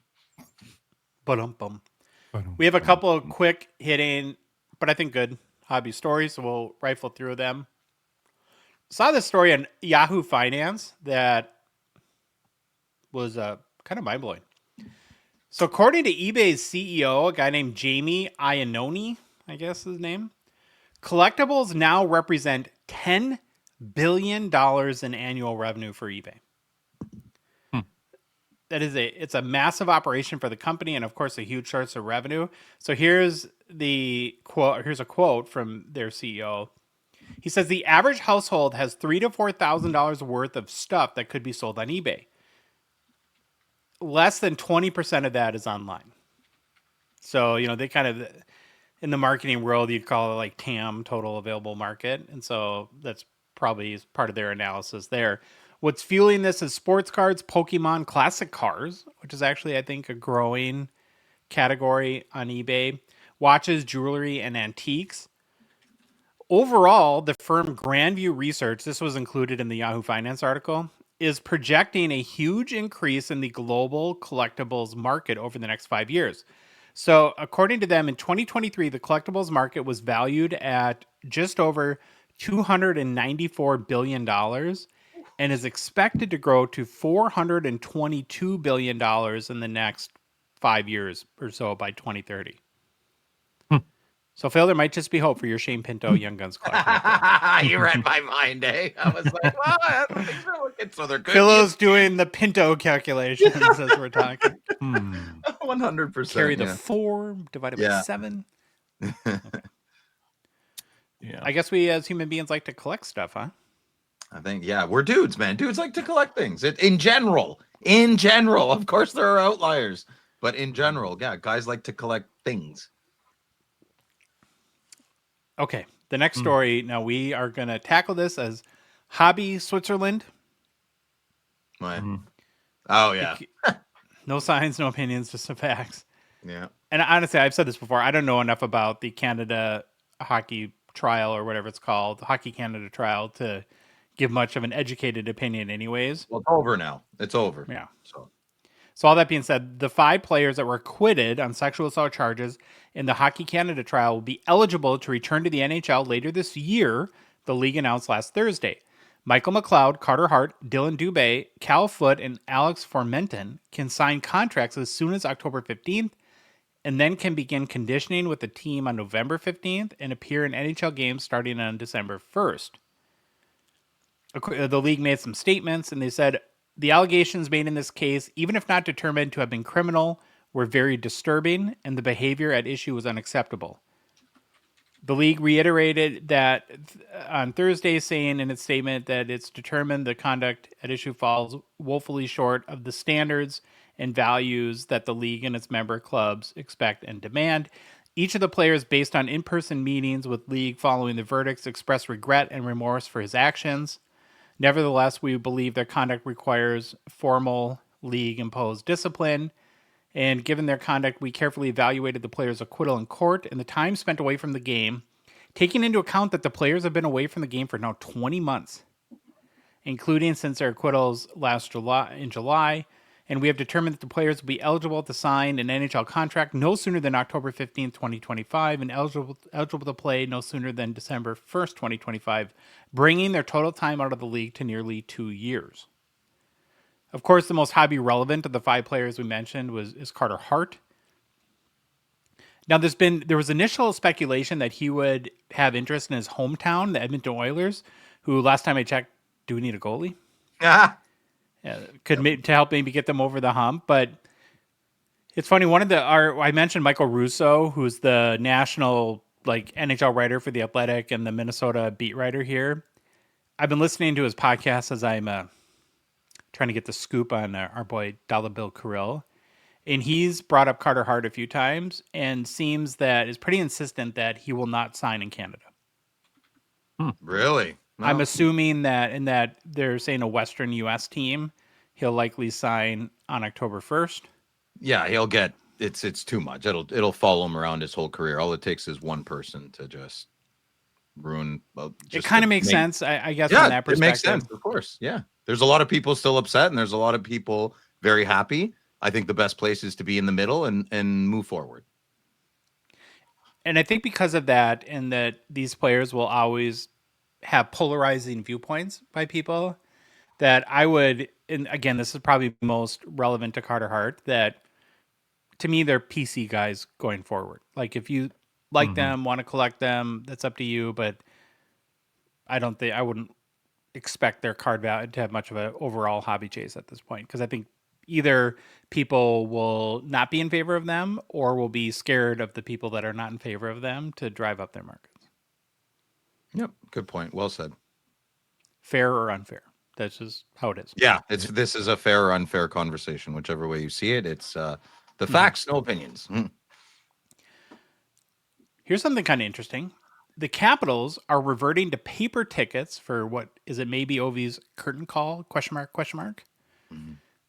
In potentially a sign, it could be Ovi's final season. The Washington Capitals have announced to season ticket holders they will receive paper tickets for the upcoming season. This is years now after only having a digital option. The tickets will depict various pictures of Ovechkin amongst teammates and then tickets and battling others and other tickets. Like, obviously, there's a picture of him and Sid in one of them. While Ovi has not made his final decision on whether it will be his final year, according to reports, it appears the Capitals are doing this just in case. And a team official recently said, "We were one of the first teams to do digital ticketing. It's been so efficient for us, but we want our fans to be able to have a keepsake that reminds them of his incredible journey. The team introduced mobile ticketing in 2013, transitioned to mobile only in 2020, and the paper tickets are only for regular season games, will continue to be available online and on mobile devices, and any tickets that are transferred or resold on secondary markets or donated digitally will no longer work in paper form." I just hope Upper Deck already has plans to acquire many of these. Big fan. That'd be Big fan awesome. of this. Bring back the paper tickets. It's especially for seasons tickets holders. They used to do Yes. that in Ottawa and they got rid of it last year. It'd be really nice if they brought it back because it's tangible. And what are we? We're dudes that like to collect things. Yeah. And it's more personal. It's like, yeah, I'm a season ticket holder. Yeah, I got tickets to the game. I used to print mine. You know, I still print mine kind of to go to games. I don't want to scan my phone. I want to feel like I have a ticket to the show, you know? Right. Well, we've talked before too. There's only so many game used jerseys, and how do you continue to make cool relic cards? This is a perfect opportunity to make some awesome cards. Like I thought, well, what if the 900th goal is scored in a home game, and you have the bottom ticket with the date on a card? Amazing. I'd be all over something like that. Ovi, of course, is a 2005-06 Young Guns PSA 10 pop 1,345, 32% gem rate. Last sold for $3,100 US on September 11th. Up 7% in the past 3 months, but down 11% in the past year. Check out the high and low for all these guys. Just crazy. The 52-week high for an Ovechkin Young Guns PSA 10, 5,950 US, and the low is 2,806. So less than half the value, or double the value between the high and low. And right now, we're actually pretty close to the 1 year low. So if this is a card you've always coveted, not a bad time to pick one up. Last story in hobby news. Just when we thought that Marc-Andre Fleury's career was maybe over, it isn't. So crazy. Sort of. The 40-year-old Tendy is going back to where it all started. He signed a PTO, professional tryout, whatever, with the Pittsburgh Penguins. He's going to show up for practice Friday, September 26th. Then he'll get the opportunity to play in parts of the Penguins preseason game against the Columbus Blue Jackets the following night in Pittsburgh. Penguins GM Kyle Dubas had this to say about the move. The entire Penguins organization is honored to welcome Marc-Andre Fleury back to the ice in Pittsburgh. This past year, everyone has witnessed how beloved and respected Mark is in the game of hockey, but the adoration goes beyond his accolades and career. Mark means so much to our teams, our fans, and the city of Pittsburgh because of the person he is and the example he set. The Penguins feel he and his family are most deserving of the opportunity to celebrate this full circle moment back where it all started in front of the black and gold faithful. Then I guess maybe at this point he's done. And he's an awesome guy, it is kind of funny though, a little bit how, because remember, so he had this whole like long, prolonged farewell tour with the Wild, and then it was over. Well, actually, and speaking of the Wild farewell tour, I never knew at the time it was probably the Kaprizov farewell tour as well. But stop. I digress. Wasn't there Ranger rumors or something yesterday? It's all rumor to get Yeah, it sucks, everybody eh? going. It sucks. Maybe I'll call you tomorrow, Josh, and be like, I don't know, Josh, this rumor sounds really, really true. That's what they're saying. You just wanted me to cry again. No, well, you wanted me to cry with Brady. You called me twice last year about the nonsense. Because your cry face is ridiculous. Oh, you just ate up. You ate up the silly board reporter on Twitter from Nevada, and just I'm gonna make something up here. And yeah. So, anyways, he does the whole Wild farewell tour, and then goes on to play for Team Canada and Sid, right? Because he got to play with Sid one more time, and now he's gonna get the curtain call again with the Penguins, who he won 3 cups with. And overall, it's kind of cool, but I guess I'll believe it when I see it at this point, when he's actually done. And the other thing I thought of, he must have stayed in decent shape this summer, even if he's going to play in one preseason game. That's He looks like a guy though that probably stays in shape. He's more the Tom Brady than the Ovi, I would think. But Sure. I don't know. What do you guys like? Do you guys like this as a classy move, or in your mind is it just like retire already and let's? I think for this one, this should have been a come back and sign for a day and then retire a Penguin. Yeah. I think after what every team did for him last year at the end of games and stuff, Ovi banging on the benches to get players out of the damn locker room to come. Yeah, what was all that for? What's the point of all that now? It's like, you should be done. I have Marc-Andre Fleury fatigue. Mm-hmm. Maybe Sorry. though, it's another way to look at this as a genius marketing move by the Penguins to sell preseason tickets. And maybe he wants to be a player coach, and this would be a way to kind of. They did that with Chris Kelly as well when we signed him, and he kind of just put on a suit and was like, I'll be behind the bench. Well, Marc-Andre Fleury is a 2003 Young Guns PSA 10 pop 48. Mhm. You guys know Yeah. that? 11% gem rate. Last sold for $3,712 US on May 12th. Only one or two of these sell a year with such a low pop.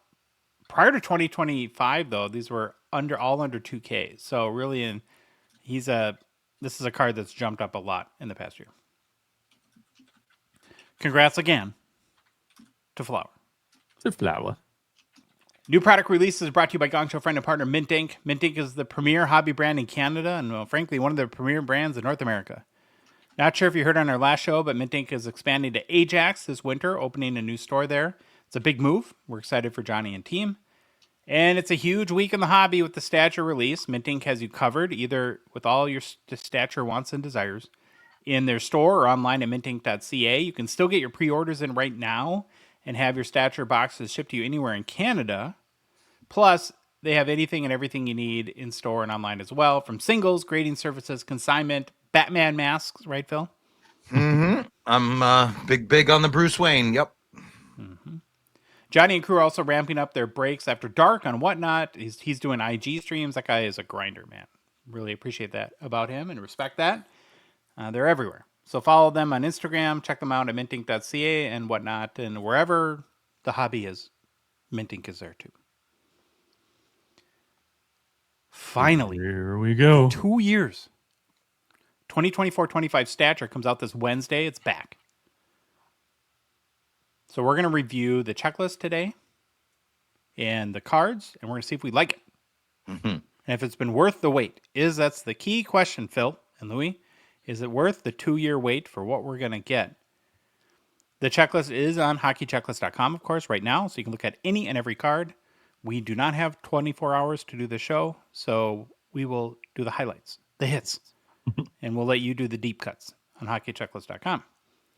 The most important thing to know about 24-25 Stature is a dual rookie class, and really it's a dual year set. It's kind of 2 year sets in one box. There's a 23-24 set and a 24-25 set. And the card designs are different for each year.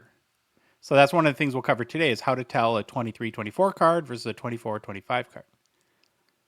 And this is, of course, because there was no 23-24 Stature. So they did a twofer, 2 years in one box. As a result, the product is a little bit stripped down from a typical Stature release we saw from the first 3 or 4 releases from 2019 to 2022. One of the things right out of the bat is there's no inserts at all in 24-25 Stature. Either of you those are my least favorite cards of Stature anyways, so I'm actually 100% cool with that. Yep, I agree. Like they had like those Gravitas or Splendid Skaters or stuff like that where they're fine, but the meat and potatoes of Stature are the patch autos and the autos and the 842,000 parallels and variations. Right. And that's stripped down too, actually, which we're going to find out. So it's basically just a base set, autograph, and memorabilia cards for each of the release years, and then there are a number of updates as well. One of the biggest pluses and it's a huge point on the set that we everyone should know about, to having the dual years and dual rookie classes, the checklists are way smaller than almost we've ever seen before. Ooh. There's a lot of I would say half the products that come out in the year have 100 rookies on the checklist. For each of the new classes, so for 23-24 and 24-25, there's only 20 rookies on each of the checklists. It's awesome. Yeah. So what that means is who got left out, I wonder. Nobody really. It's all the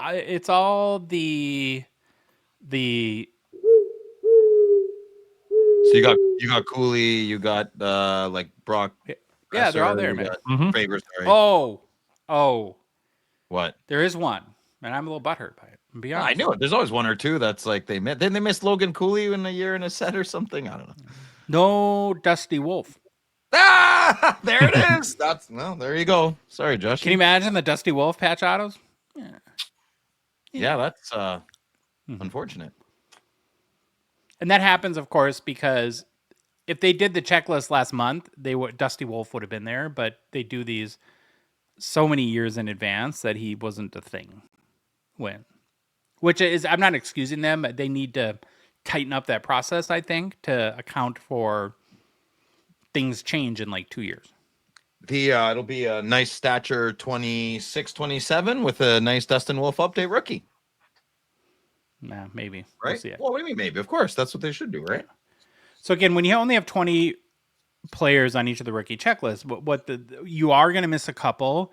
But the big benefit to that is when there's 100 rookies, 80 of the names anyways you've never heard of or aren't interested in hitting. So it should make the boxes maybe a little bit more exciting from that perspective. And like I already mentioned, that 23-24 has its own unique designs, and 24-25 has a unique. I mean, they're similar but different. Okay, so we're going to start by reviewing 23-24. The base set for 23-24 is broken down by veterans and greats. Don't say legends, Phil. Don't say it. Yeah, I won't. We're Hockey gonna get Hall sued. of Fame. Yeah, Hockey Hall of Fame's coming after me. Well, I realized too, I broke it down as legends on the checklist site. So Oh, so silly. you're ready I'm to gonna say legends always. You still got your court suit, right, Louis? So, Yeah. It's broken down by veterans, greats, and rookies. Like with rookies, the base set checklist is pretty stripped down too. So there's 100 total cards in the base set between the 2 years. So every year has 20 vets, 5 greats, and 20 rookies. So that's 20 plus 20 plus 5 is 50. And then you add the other year, that's another 50. That's how we get to 100. Maybe this is a math show. Who knows? My 25's wrong. Well, yeah, 25 vets, greats, and yeah, that's 20 vets. So maybe that's just my. Oh, that's my bad. The stature base does, of course, have a number of parallels. There's green out of 375, red out of 249, orange out of 199, blue out of 99, gold out of 50, purple out of 25, and black out of 10. What we don't, while there still are a number of parallels, what we don't have are all the variations. The photo variation, the upside down, the right side up, the blue, the black, the blue and black, green and black photo, green black photo design, where we all got dizzy these last couple years with stature releases. It's, again, a lot more straightforward, which I think is a good thing. On the 23-24 greats, checklist, it's pretty short, just 5 players. Luke Robitaille, of course, for California Dave. Gordie Howe, Brian I Leach. just called Gordy. Well, That's funny. Okay. actually, they do spell Gordy like that on a couple of No, I know. So yeah, I know. Some do. It's just it looks different. You know, when you write something out, and it just I went Gordy with a Y. Yeah. You guys caught it. Okay. I was just playing. Brian Leach, Michel Goulet, and I can say Cornway, but is it Yvonne or Yvonne Cornway. Yvonne. Yvonne? Yvonne. Okay. Yeah. All right, I'm learning. I'm a learner. I was going between that Gordy or Gord. Now, here's the first look of the sort of like Louis Vuitton background feel to the 23-24 stature design. I kind of like it. Yeah, it looks like the armrest in my vehicle. Yeah, a little bit. Greats have the same parallel as veterans. The only difference with the greats are the base are numbered out of 1,199. And then finally, we do have the base rookies checklist where, again, there's only 20 players. It's awesome. Love it. So here's a more of a photo of a card.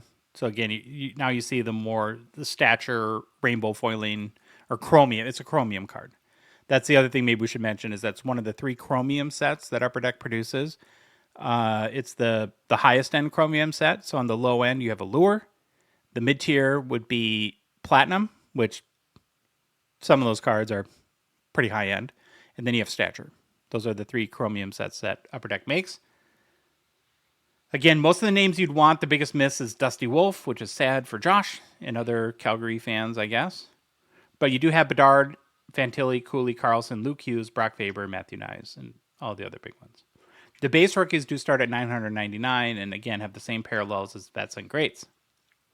The auto cards are basically just auto parallels of base. So you're going to have, and again, it's broken down into veterans, greats, and rookies.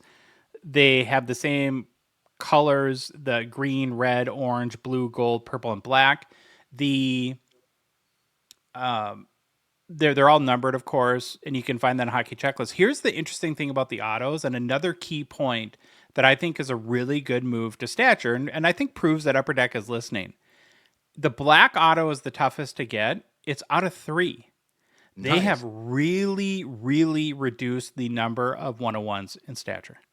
Awesome. Fantastic. There's too many in the last couple releases. I think we all agree on that, right? Maybe they meant to be out of 3 like they did or something, and they accidentally put 101. Who knows? Yeah, that makes much more sense. I love that. Out of 3, awesome. Yeah. Fantastic.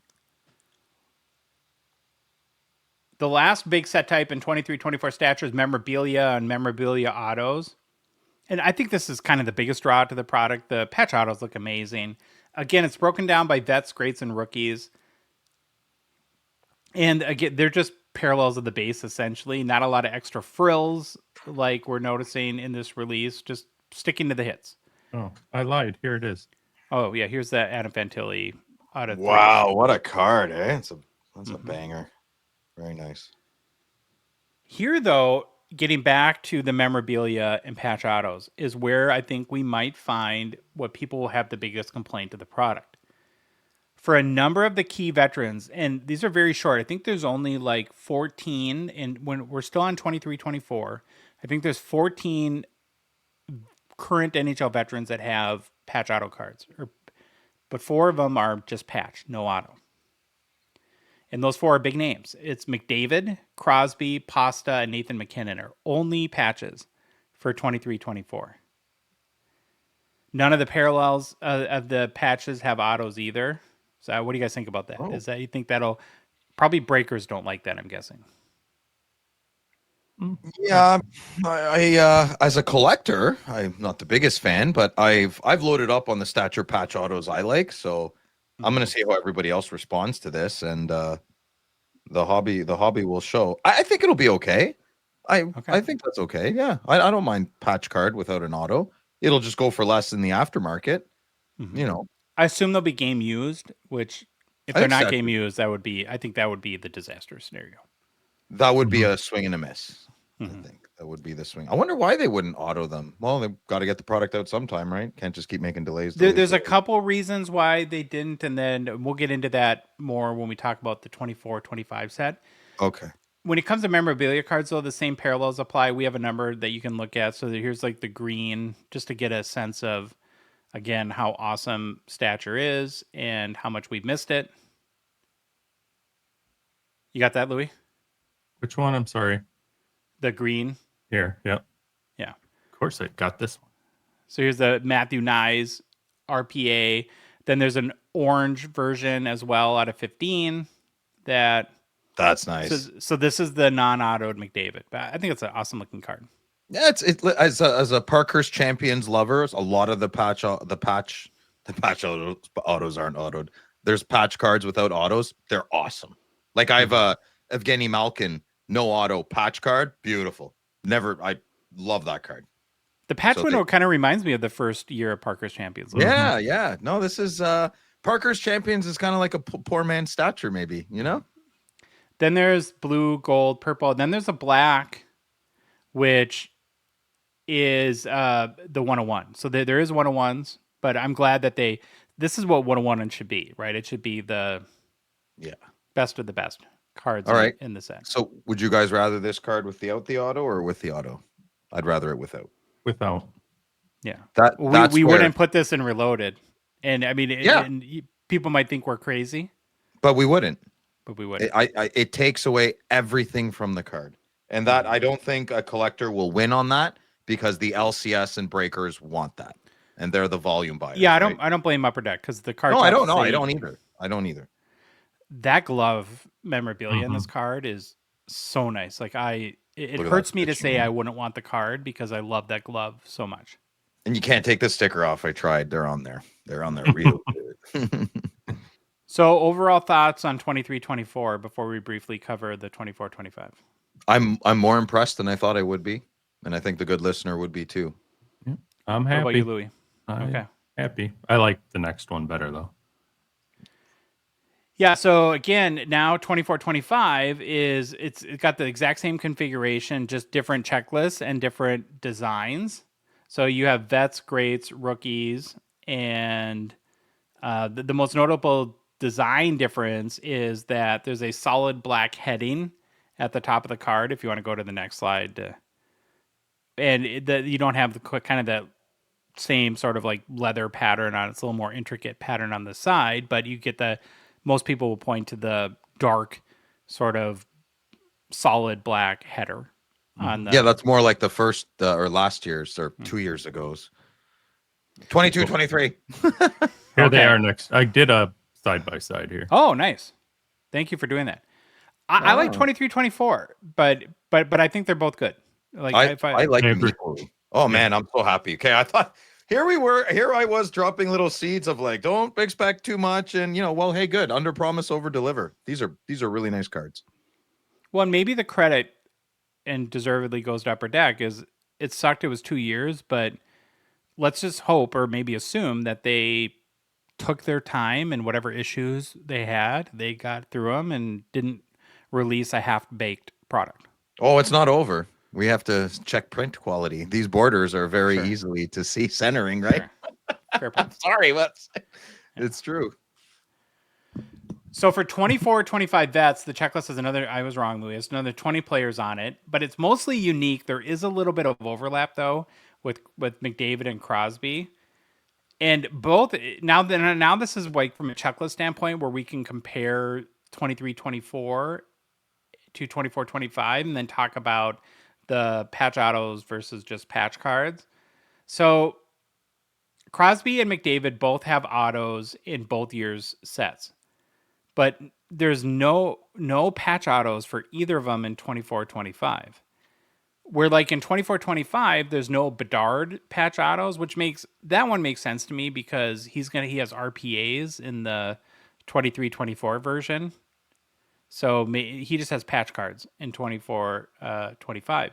But in addition to the 4 that I mentioned in the first year's release, there's also no patch autos for Ovechkin in 24, 25. So that means in the entire set, there's no patch autos for McDavid, Crosby, or Ovechkin. I like it. They don't Okay. always need to have one. And I don't love that, but you have 2 really strong rookie classes, and so I think the strength of those classes makes up for that fact, and therefore I can live with it. In the 24-25 set on the Legends or Great side, there are Gretzky patch autos though, so that's probably another bonus. Wow. The one we're showing on YouTube is red out of 25, Oh my God. and he's in the Rangers uniform for this. That's a pretty crazy card, man. That's Holy awesome. moly. Yeah, that's a hit.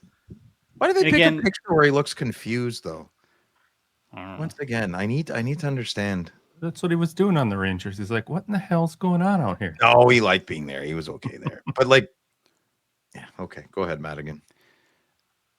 Last thing I'll say about the 24-25 products is, again, for autos and memorabilia cards, it's the same structure, same parallels as the year before. So that keeps it pretty straightforward and not confusing in that regard, and probably simpler for Upper Deck. Now, the only other category of cards is updates, and there are a lot of updates, but I'm going to argue there's some really good ones. This is one of the best update checklists I've seen. So all the updates are either auto or auto plus memorabilia cards, and so there's names like Mario Lemieux, Teemu Solani, Leon Draisaitl, Sidney Crosby, Connor McDavid, Steve Yzerman, Eric Lindros, Connor Hellebuck, Vasilevsky, Carey Price, Juraj Slavkovsky, RPAs, Brad Marchand. Lots of big names on the update checklist. Can we go over quickly? I think it's always good to things that we take for granted, but explain really quick to the good listener. Updates are just old cards they couldn't get into the packs in that respective year. So you might be thinking like, well, why didn't they put 2020, 21 Draisaitl update in 21, 22? We don't know, but we're always really happy and grateful that they load up on the updates on a certain product. And this sounds like it's the mother load. Yeah. So when it says 21-22, it's going to be in that design. And there are updates in this year's pack from previous years. Mm-hmm. The other thing I think is worth mentioning about updates is Upper Deck will take the L on the whole update thing, but it's really not their fault. It's 100% the athlete's fault, and they're just not going to throw them under the bus. The reason why updates exist is because athletes don't return cards.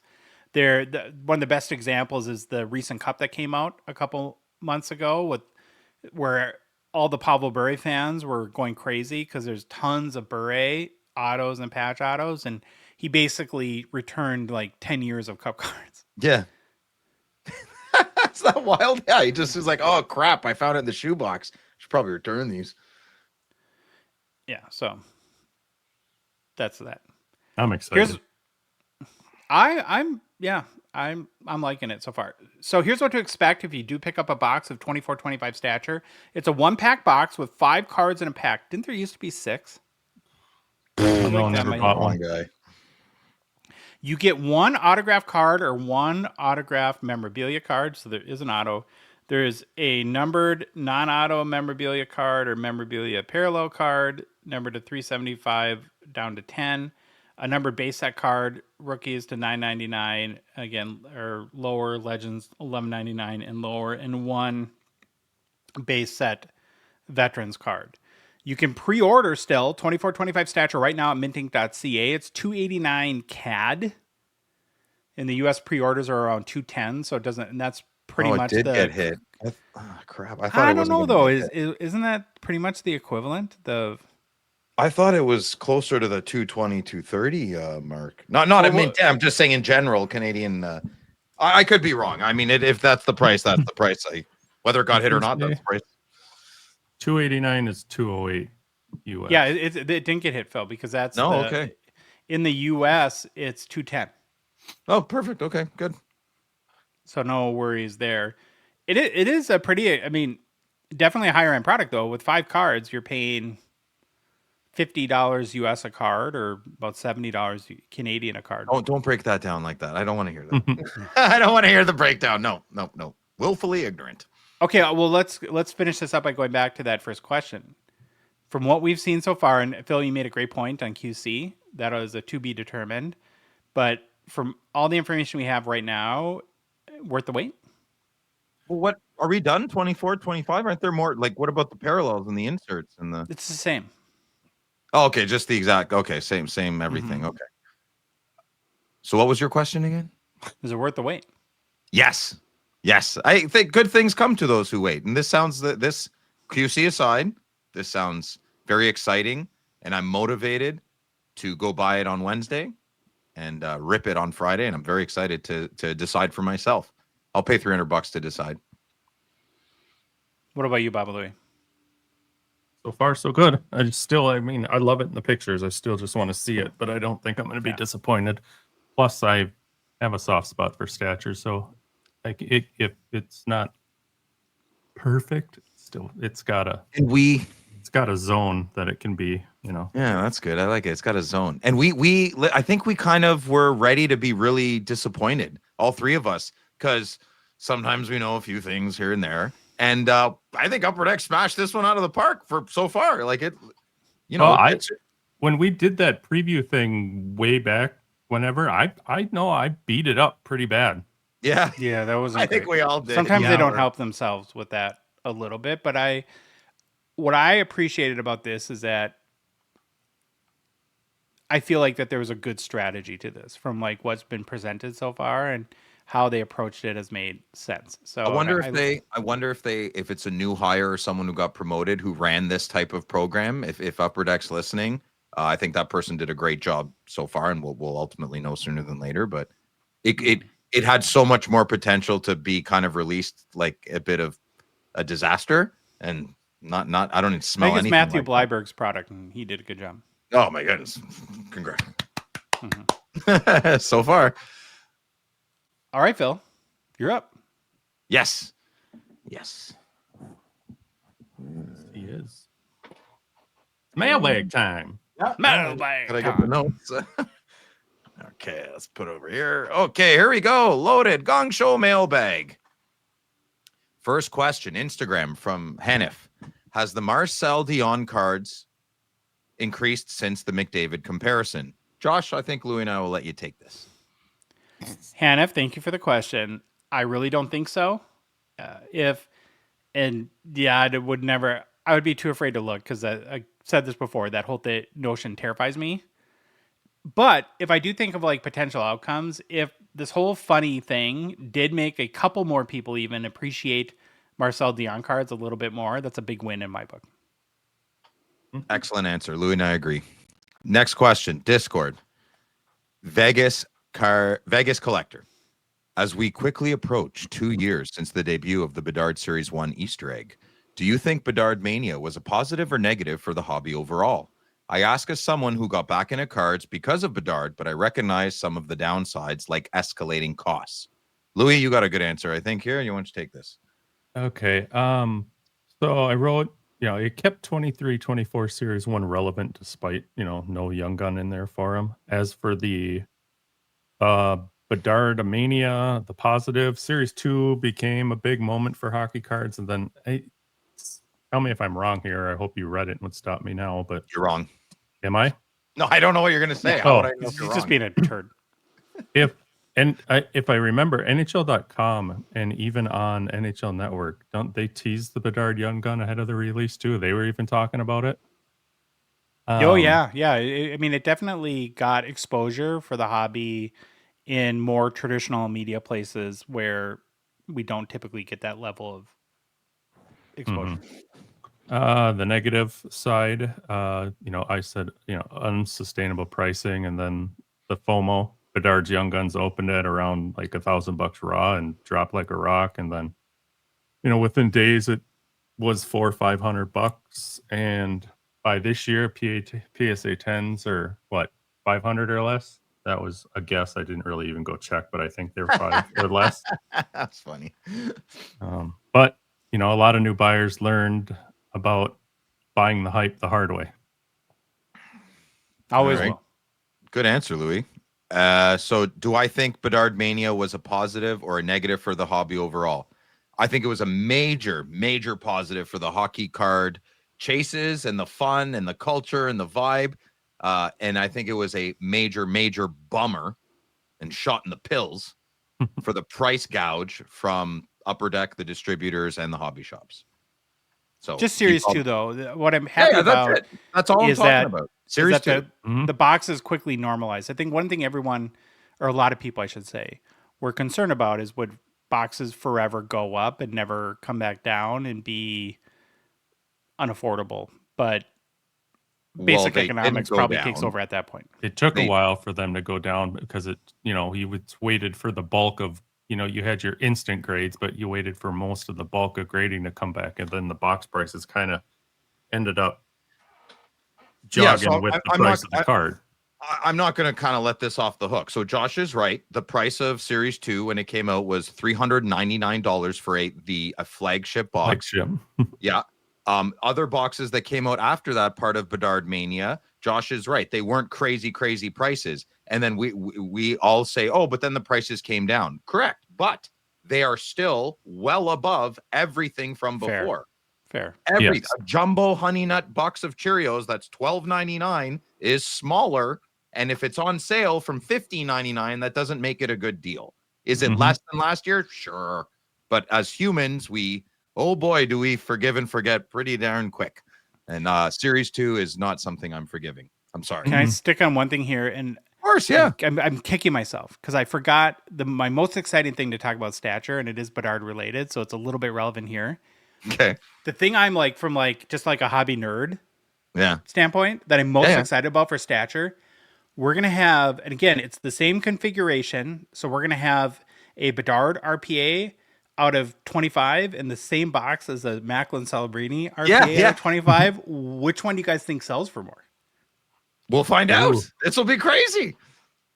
I mean, you kind of would assume Bedard, but really? Yeah, you don't know. No. You don't know how it goes. I don't know. Listen, Bedard pops in 5 goals in 2 games. Everybody's losing. But it comes out before the season, though, so that's moot. I'm saying like next week. These don't first you sales, moot my point? Right, I'll moot you all I want. I'll moo you. Okay, here we go. Oh, Next well, question. hey, hold on. I Okay, just yeah, wanted to sorry, ask go you ahead. just to prove a point Follow on up, this yeah. question here. Josh, you usually buy a box of flagship every year. Did you buy one of these? No. Phil, you usually buy a case, did you? No? Louis, you buy a box of flagship, did you? No, I didn't. He's talking to No. himself again, Josh. Louis, don't you know, remember 2019? What happened? I know. When we go into full third-person talk mode, we end the show pretty soon after. Oh, that wouldn't make people. It might keep me out of trouble though from answering questions. So. Fair Good enough. points, boys. Good points. Okay, we got to move on here. Good question, Vegas. Okay, next question. Matt Dognav 78. What tells you it's time to let a PC card go without financial pressure? Louis? If it's a card that I simply just pass over and have little God, I can't talk. Little or no interest in anymore. That's when I know it's time to move on. Now, do I really let a PC card go? No, but I have. It's just like, somebody else needs to enjoy this. I don't. Good answer. I was gonna write a funny comment, but I just sold all my Ovechkins except one.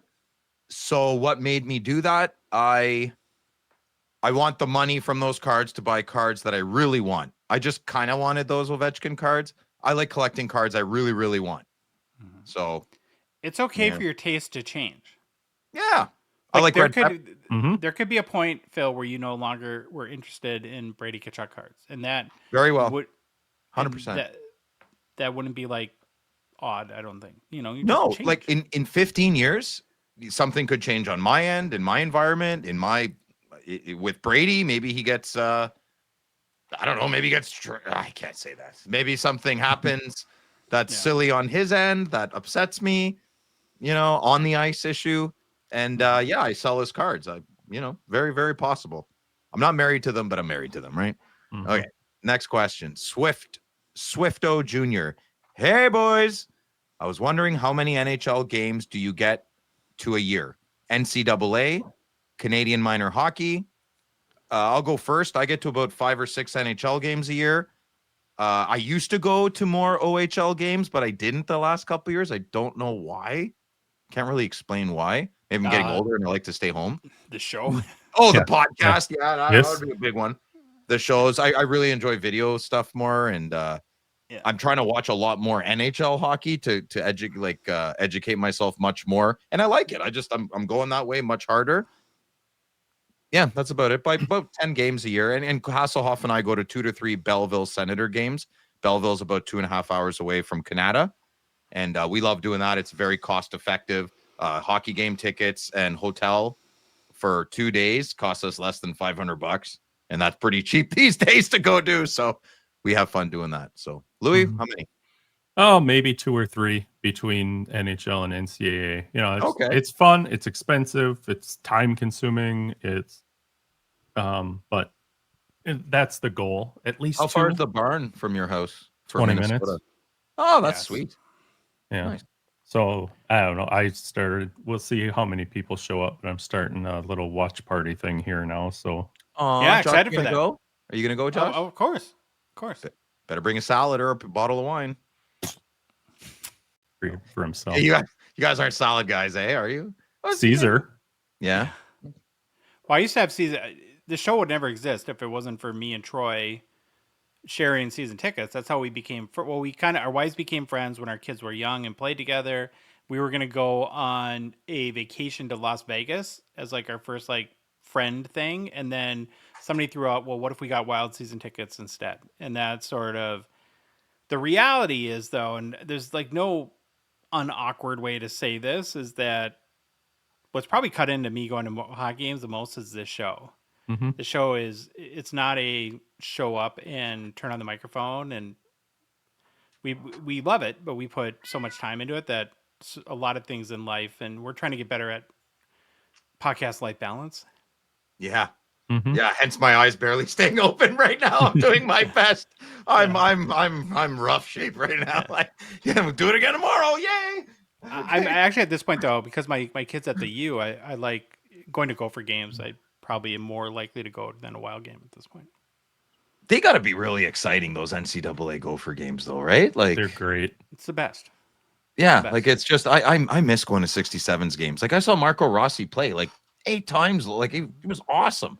Oh, well, you know what? I can't say that. I'm just being a homer on that. He Well, wasn't as good as I thought he would be. And anywho, let's move on. yeah. JT Hockey. Would you all be more interested in Bedard's Young Guns canvas card if he was holding his Gold Outburst Young Gun in the picture? Do you think that would make his Gold Outburst even more sought after, knowing it had been held by Bedard? Louis, what do you think? Oh, I answered that wrong. Yeah. Okay. Okay, hold on. Yeah, it would make the Gold Outburst even more sought after. I was just thinking of it if he was holding. Would I you think he's like asking that, like, would you like the canvas card more if it was the gold outburst versus just a base Young Guns? Oh, well, then in that case, still no, because I'm not a fan of that card at all. I like what they tried to do, but I just think it's silly. I would be more interested in it a lot. Josh, what do you think? Okay. Next question. Philly, left wing. Looking over the artifacts checklist, you can't help but notice that of the big 3 rookies from 24-25, only Celebrini appears more than once, unless I miss something. Given that this is the first opportunity to have a game-worn memorabilia for this crew, no less in a product called Artifacts, do you see this as a miss by Upper Deck? Louis. Do Mitchkoff and Shimmy Shakes not show more often with the rookie relic redemptions? He's talking about the 25-26 release that comes out in a couple weeks, though. Yeah. So these would be the second year, and now where most rookie RPAs are player worn, this would be the first set that, in theory, you would have game used memorabilia other than the limited logos from the cups for Mitchkoff and Hudson, and that they're not in there. Here's my read on this: is that I think and we've talked about this a lot, but Upper Deck is stripped down these sets a lot. They were pretty bloated a couple years ago with a million parallels, a million huge checklists, and they seem to be much more streamlined. But I do see the point here, though, that Philly is making. All right. Next question. I was way off. All right. Henry P. Hey, boys. I asked Steve about the barbecue, and he said he'd beat the poop out of me if I showed up at his house. Any tips on how to get to the barbecue without being murdered? I'm going to go first. Okay, so listen, Henry. This is the greatest question ever asked on this show, by the way. No, it's not. I laughed so hard. This is ridiculous. I can't believe you posted this. Okay, so Henry, this is exactly what I'm absolutely terrified of. There is no barbecue at Steve's. There is no barbecue at Steve's. Really? And if there was, that's not what you keep saying. If there was, quiet, Josh. If there was, it would be invite only. If there was, which there isn't, but if there was, it'd be invite only. And obviously, I am not invited, so you're not invited. Okay? No more about Steve's barbecue. It's over. It's done.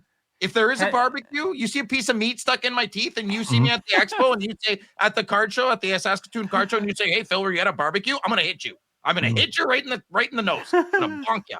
And Henry, just bring meat, dude. You're fine. Yeah, good. And if Steve asks you, it looks weird when you get to the door, just tell him that Phil sent you and that he said it's okay to leave your shoes on in the house. No, in Canada we take our shoes off. I don't know why most Americans leave their shoes on. That's weird to me. Where do you take your shoes off? Like in your bedroom beside your bed? I love it when they come downstairs with their shoes on at my house. Oh God, I have one guy that works for me, and I will let him keep his shoes on because his feet stink, and smelly feet is disgusting. I have bad arches, so I admit I'm guilty there. It's fine. Shoes off. Every house I ever go to, shoes off. Okay. Next question. Kalen Anderson. Why did Upper Deck take a break from producing Young Guns in the mid to late 90s? I'm a huge Jumbo Joe collector, and it drives me nuts that his most iconic rookie card is a Team Canada jersey. Love the show, and you guys rock. I guess just me, huh? Uh-oh. Oh. Cat walking the tightrope. Well, he jumps on my computer and he turns it off, and that would be a nightmare right now. Yeah, so I was better to do that than have that. Yeah, he's very angry at me, and I don't know why. Okay, Louis, do you have a good question or answer here? Well, I don't know if it's good. It's just my brainstorm. So I just at the beginning of them, I said I don't think it took off with collectors at first, so it went away after 92, 93, and then the lockout didn't help in 94, 95. And then, if I remember right, they tried again in 95, 96, 96, 97. But weren't those the collector's choice? Weren't those in collector's choice? And then they tried like having a redemption, but it still wasn't a hit. Am I way off? I think those were the ones where they were in collector's choice. Maybe. This is, I think, you and Kaylin can have a conversation weekly because I have no idea. Okay. Here's like my read on it, and this. Well, is here, like just let me finish my last Oh, sentence okay. then quick. Yeah, Josh, But come on, let him finish. I thought I when thought it it was came done. back in 99, 2000, I think they brought it back in shorter prints. So that word got out and then somehow it took off from there. But The mid '90s were like, in my mind, the great experimentation period, and like with any experiment, some have had great long-lasting legacies, and others were not so good. And the whole rookie treatment in the upper mid '90s was very poor. I like I what had Jeremy. I had a lot of those in the mid 90s. It turned out poorly. I like what Jeremy Lee says. It's the creative era. Mid to late 90s was the creative era. That's a good way to put it. All right. Good question, Kaylin. Next question, Instagram. Okay, Mama 2021. 2 questions. First part. What is your favorite new clear cut card released this year? I'll go first. Look at Dazzlers. I also do like the vintage autos a lot, but not as much as the Dazzlers.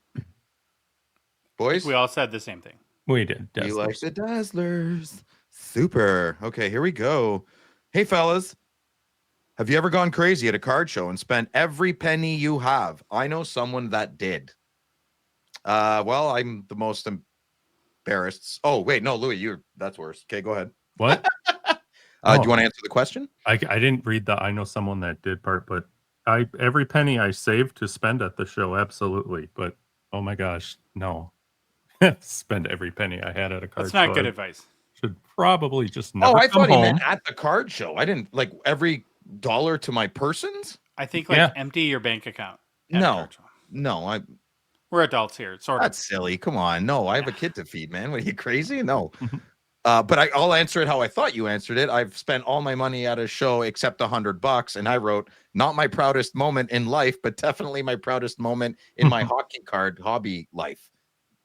I guess Louis beats me on that level. I thought I was a degenerate. Holy crap, dude! Josh, can I borrow $10? I need gas to get home. It's funny. Okay. Anyways, But I thought it was every fun. penny I saved to go to that show, I spend at the show. That's what it was for. Fair. That's a good way of putting it. Okay, second question. Hey, fellas. Oh no, new person, new question. Instagram. Antoni De Silva, 33. Hey, boys. How will the result of the McDavid and Kaprizov fiasco affect their hobby market? Trade, signing with another team, or signing an extension, excluding location as a factor. Cheers. Louis, you want to go? Sure. If they stay put, nothing. If they leave, there'll be a shift. I don't know which way it's going to go, but there'll be a shift for a little bit, and that's about it. All right. Next question. Geppetto cards. Absolutely no disrespect, but what's up with the card prices for women's hockey cards, specifically Outburst Young Guns? I feel like they're very high to the point it seems like something odd is going on. Probably just me being conspiratorial, but for the market, I can't figure it out. I agree. I definitely think it's interesting. I'm not really paying a lot of attention to it, but look up the top sales. Look up the top cards for sale in PWHL on eBay. I think like the top 50 are all like over $400. So as many as are getting bought, I think as many are trying to be sold. And I think without trying to think too hard about the women's sports PWHL Upper Deck thing, I think it's a new product in general and it's trying to figure itself out. And that's my take on that. Well, you could add to that a couple things. First of all, it was a brand new product and there's not a lot of precedence for it. And so what we know or we believe is that Upper Deck produced very little of it. Then I think you add on to that, and especially on the Canadian side, because it's one of the first women's hockey products in a long time, you have Canadian legends that got a Young Like Guns Wickenheiser, treatment, like yeah. Marie-Philippe Poulin, and then the third thing is it coincided with the new Outburst Young Guns, Lots of good things going for it. Yeah. So it's a combination of those three things in my mind. So now those are momentum things, and I do believe that to keep that momentum, new things need to keep happening, like marketing your stars. I still don't know. I don't think a lot of these guys that are buying these big cards know any of the players. I really don't. Yeah, what it'll need now going forward is a Caitlin Clark of women's hockey. Bingo. Mm-hmm. Bingo. All right, next question. Jack's vintage hockey cards. What 70s hockey card is the worst airbrush? Oh, buddy, there's like all of them. A bunch. There's so many. I didn't pick one specifically. I'm sorry. Josh, did you or Yeah. Louis? I went on the Chat GPT and asked, and it gave me Josh's answer. My favorite, and this I credit Troy with because this is kind of an old Troy bit, and I remembered this one from a while ago on our show. But the 1971 O-Pee-Chee Roji Vachon has to be the worst ever. They basically cropped his head onto teammate Ross Lonsberry's chest-haired body. You got the image, Louis? That is so bad. And that's so two things. So since I went on and asked for help with this one, then I started digging some more. It was either airbrushing or swapping heads on bodies. Yep. Or if they were going to trade a guy and didn't trade a guy or didn't have the right card when a guy was traded, they'd airbrush the different jerseys on them. Mm-hmm. Kind of weird. I think Vachon was traded at this point, wasn't he? That's why they Rogi Vachon? Vachon. I'm not sure. I don't remember.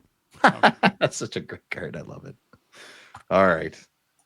I'm sorry I don't have a better a specific card for you, Jax, but the like 1975 to like 1979 is some weird things going on there.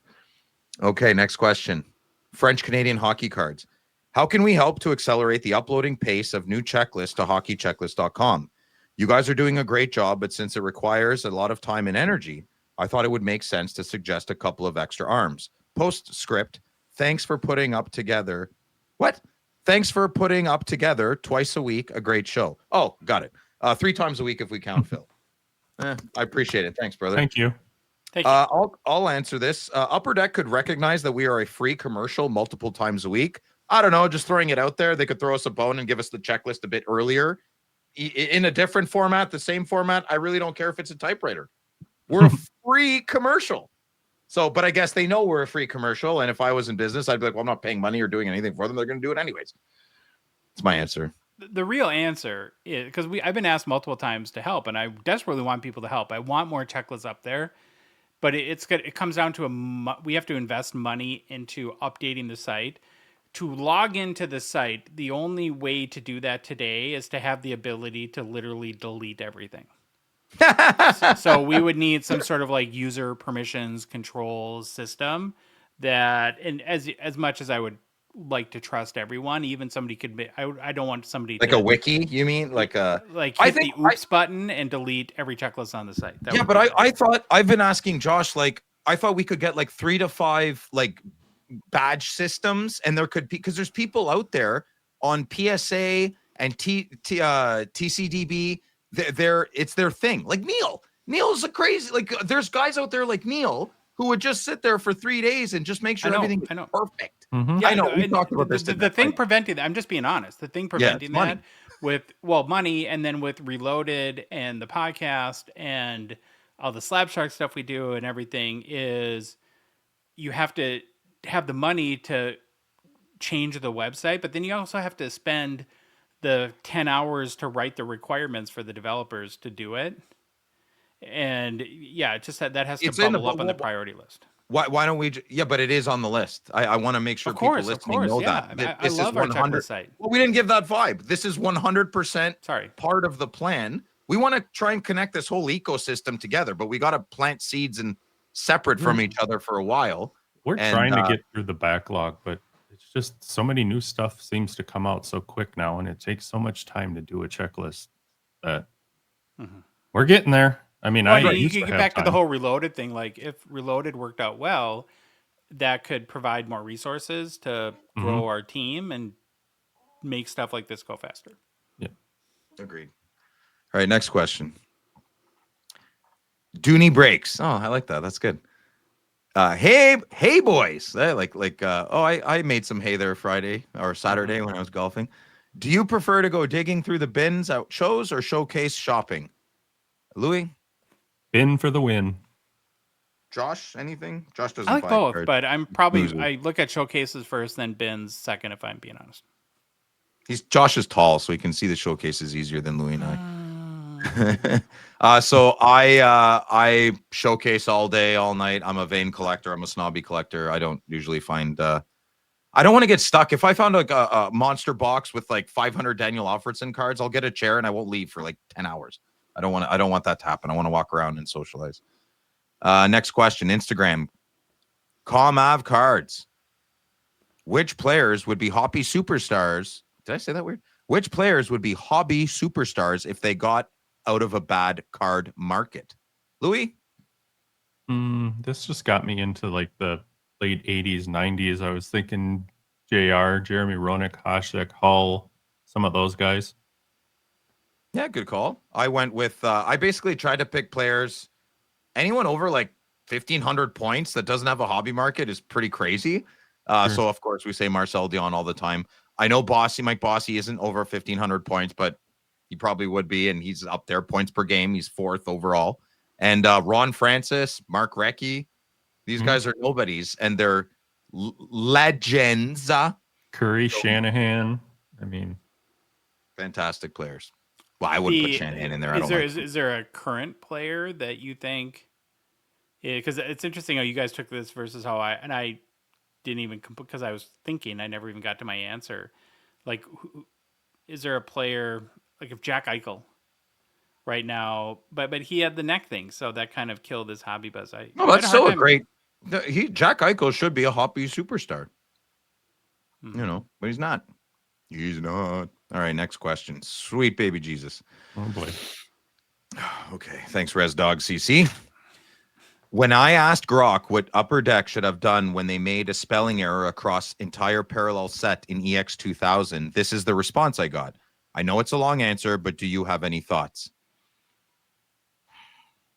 In the case of Upper Deck CX 2000's white credentials parallel set, that the misspelling of rainbow across the entire set, they should correct the error before release if feasible.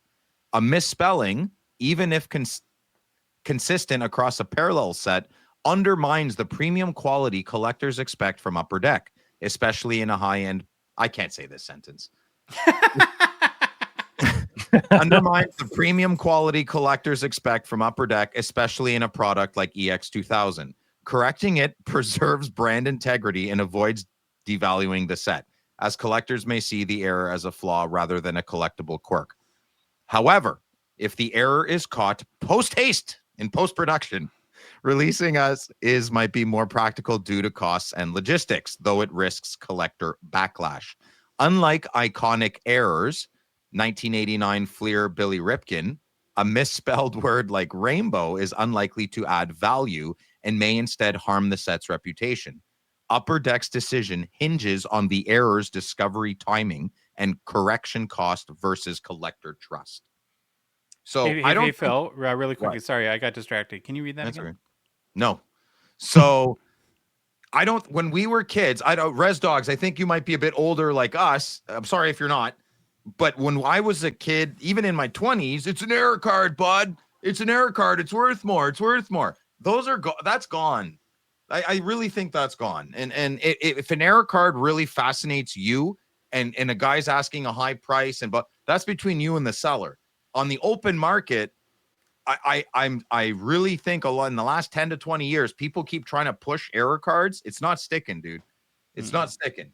And why? Because I don't know. It happens quite often. Like it's not a big deal. I think error cards are more like kind of cool. You know, I think old guys like me and older guys older than us are the ones kind of still funneling that info down. And it's not a thing. Maybe it'll be a new thing in 20 years, but I don't think it's a thing now. You know? I Louis? think the more likely scenario is Or like Josh? what happened with the basketball cards, like where the Menendez brothers were in the crowd Yeah, or and Patrick stuff like Kane in the that. audience. Yeah, in the stands when he was it Kane on the Sylvain Yeah. Turgeon card? Yeah. hmm Louis, what do you think? I don't. Okay. Thanks. Next question. Let's go blue cards. I don't know about that.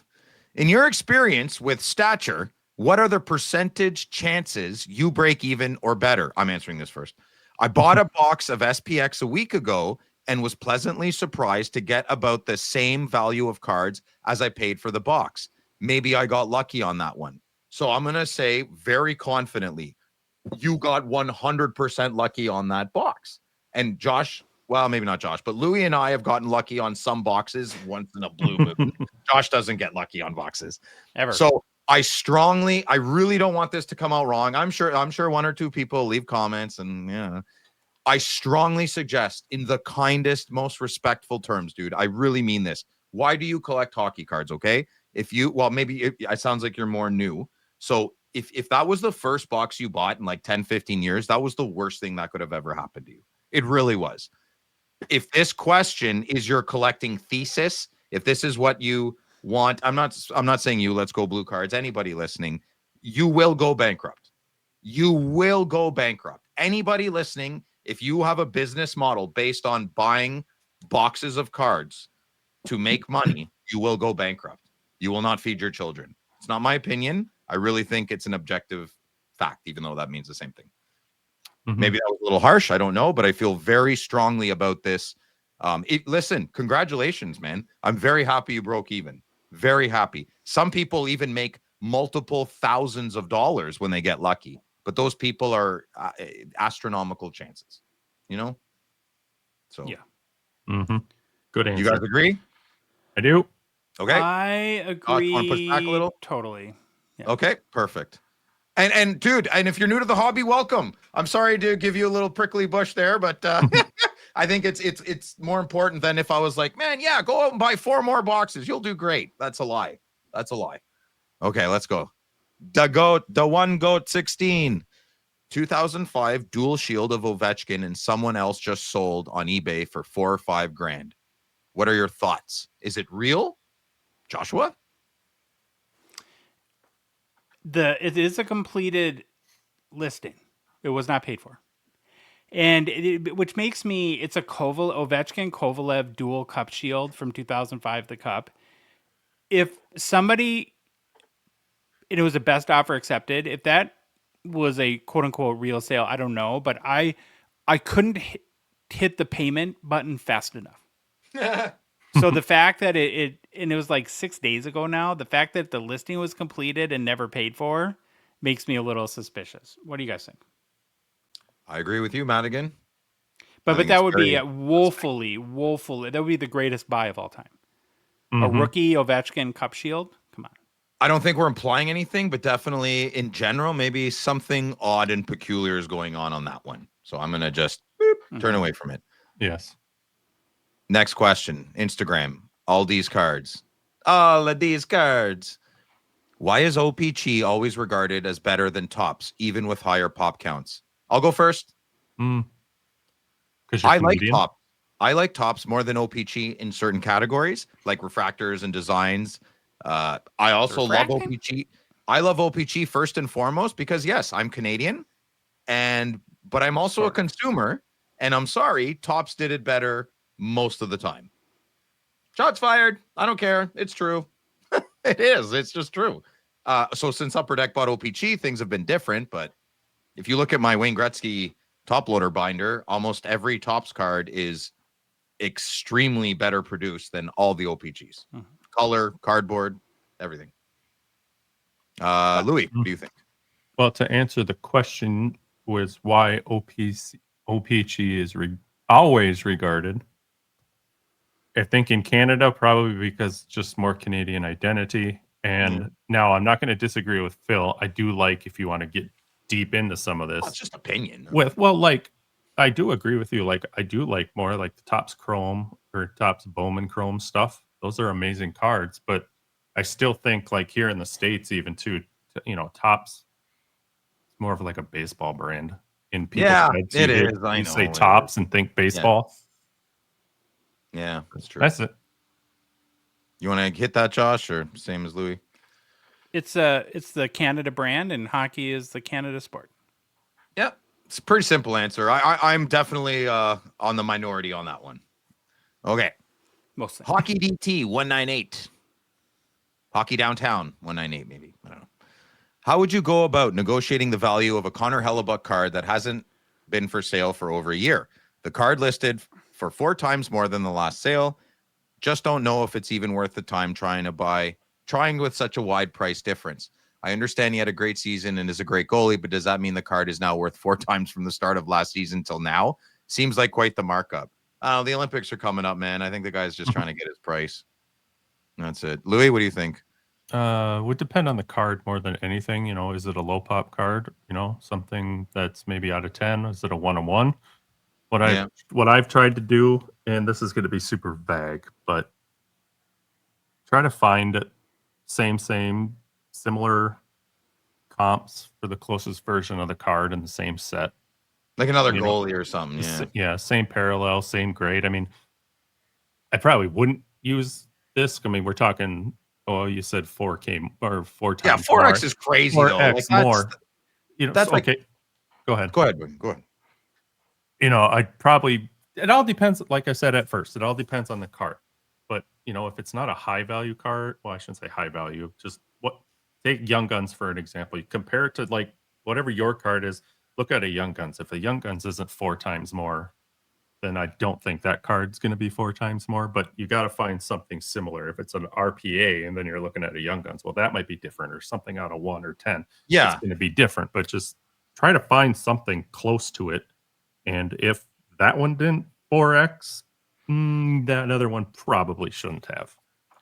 What basically there are outliers for sure. Like 1-on-1s would be an outlier, and out of 3, like we heard today on Stature. But if it's like a Young Guns, like Louis was saying, and it's like a 4X, no, that's absolutely not worth it. Like Matt Lee buys shield cards. If he buys a shield card for $7,000, he kind of doubles it to get it out of his hands, $14,000. I think that's insane. What's his card? He owns it. 4X? Take a walk. Mm-hmm. But this is a logical versus emotional thing, and this happens to all of us, where I have a card right now that I really want and is double what it's realistically worth. The logical and reality side in reality is, of course, that it's somebody's card and they own it. They can price it however they want. Yeah. The emotional part of it is it sucks when you're like I offered the guy $50, and this is like a card that's worth $200 probably. Like legitimately offered him $250, and like they countered like $400. Yeah, and so you just got to be willing to. Any successful transaction requires 2 reasonable people, and you can only control one of those sides. That was very well put. Josh with a mature answer. Okay, here we go. Mr. Brinklow, Instagram. Do you feel the market is sustainable, or are we in for a decline like in the 90s? I'll hit this up. I think we're in a junk slab era overall.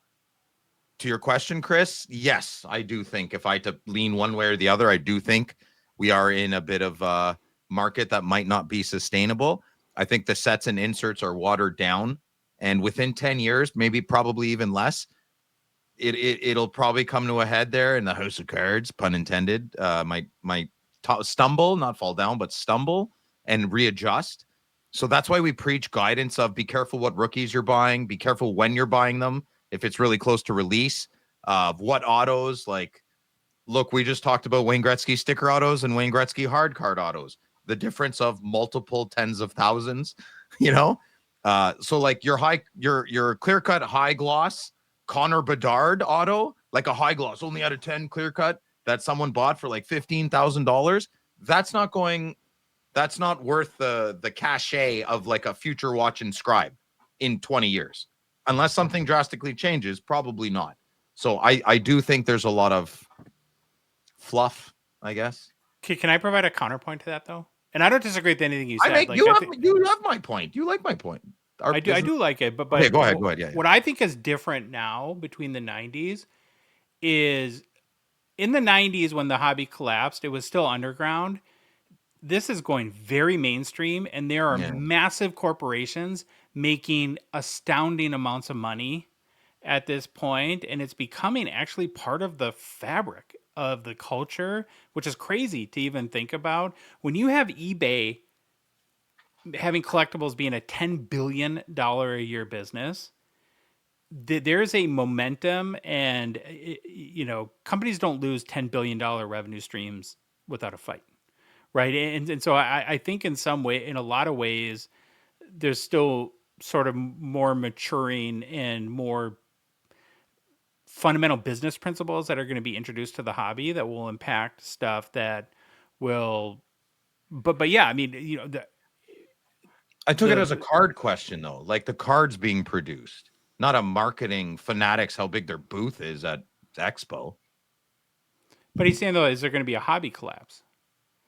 Like Do there you feel was, the like you've been market talking. is sustainable? So the market, yeah, okay. I guess you're more, yeah. You're the market is not just the cards; it's the market. Yeah, But okay. when you're pumping out 2 million slabs a month, that is a very legitimate concern, and PSA must have that concern. We're already seeing value $5-10 slab boxes.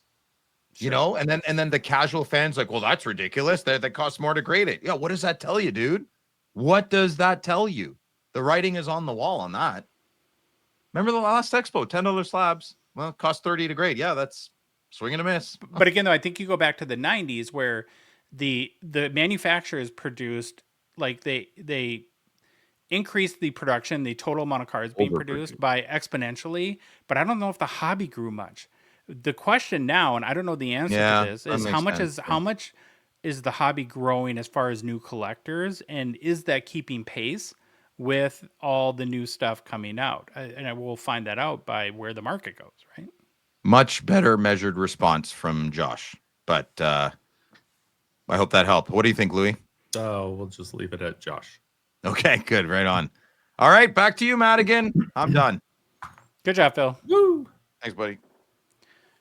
Personal Pickups is brought to you by Pather and the Ultimate Holder. You spend hundreds, maybe thousands of dollars on beautiful cards for your PC, and then you put them in poopy polystyrene one-touches. Why do you do that?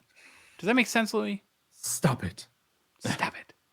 One-touches are often scratched, cloudy, make your cards look gross. Disgusting. That's why our cards are always in Pather Ultimate Holders. They're not made from polystyrene, but acrylic.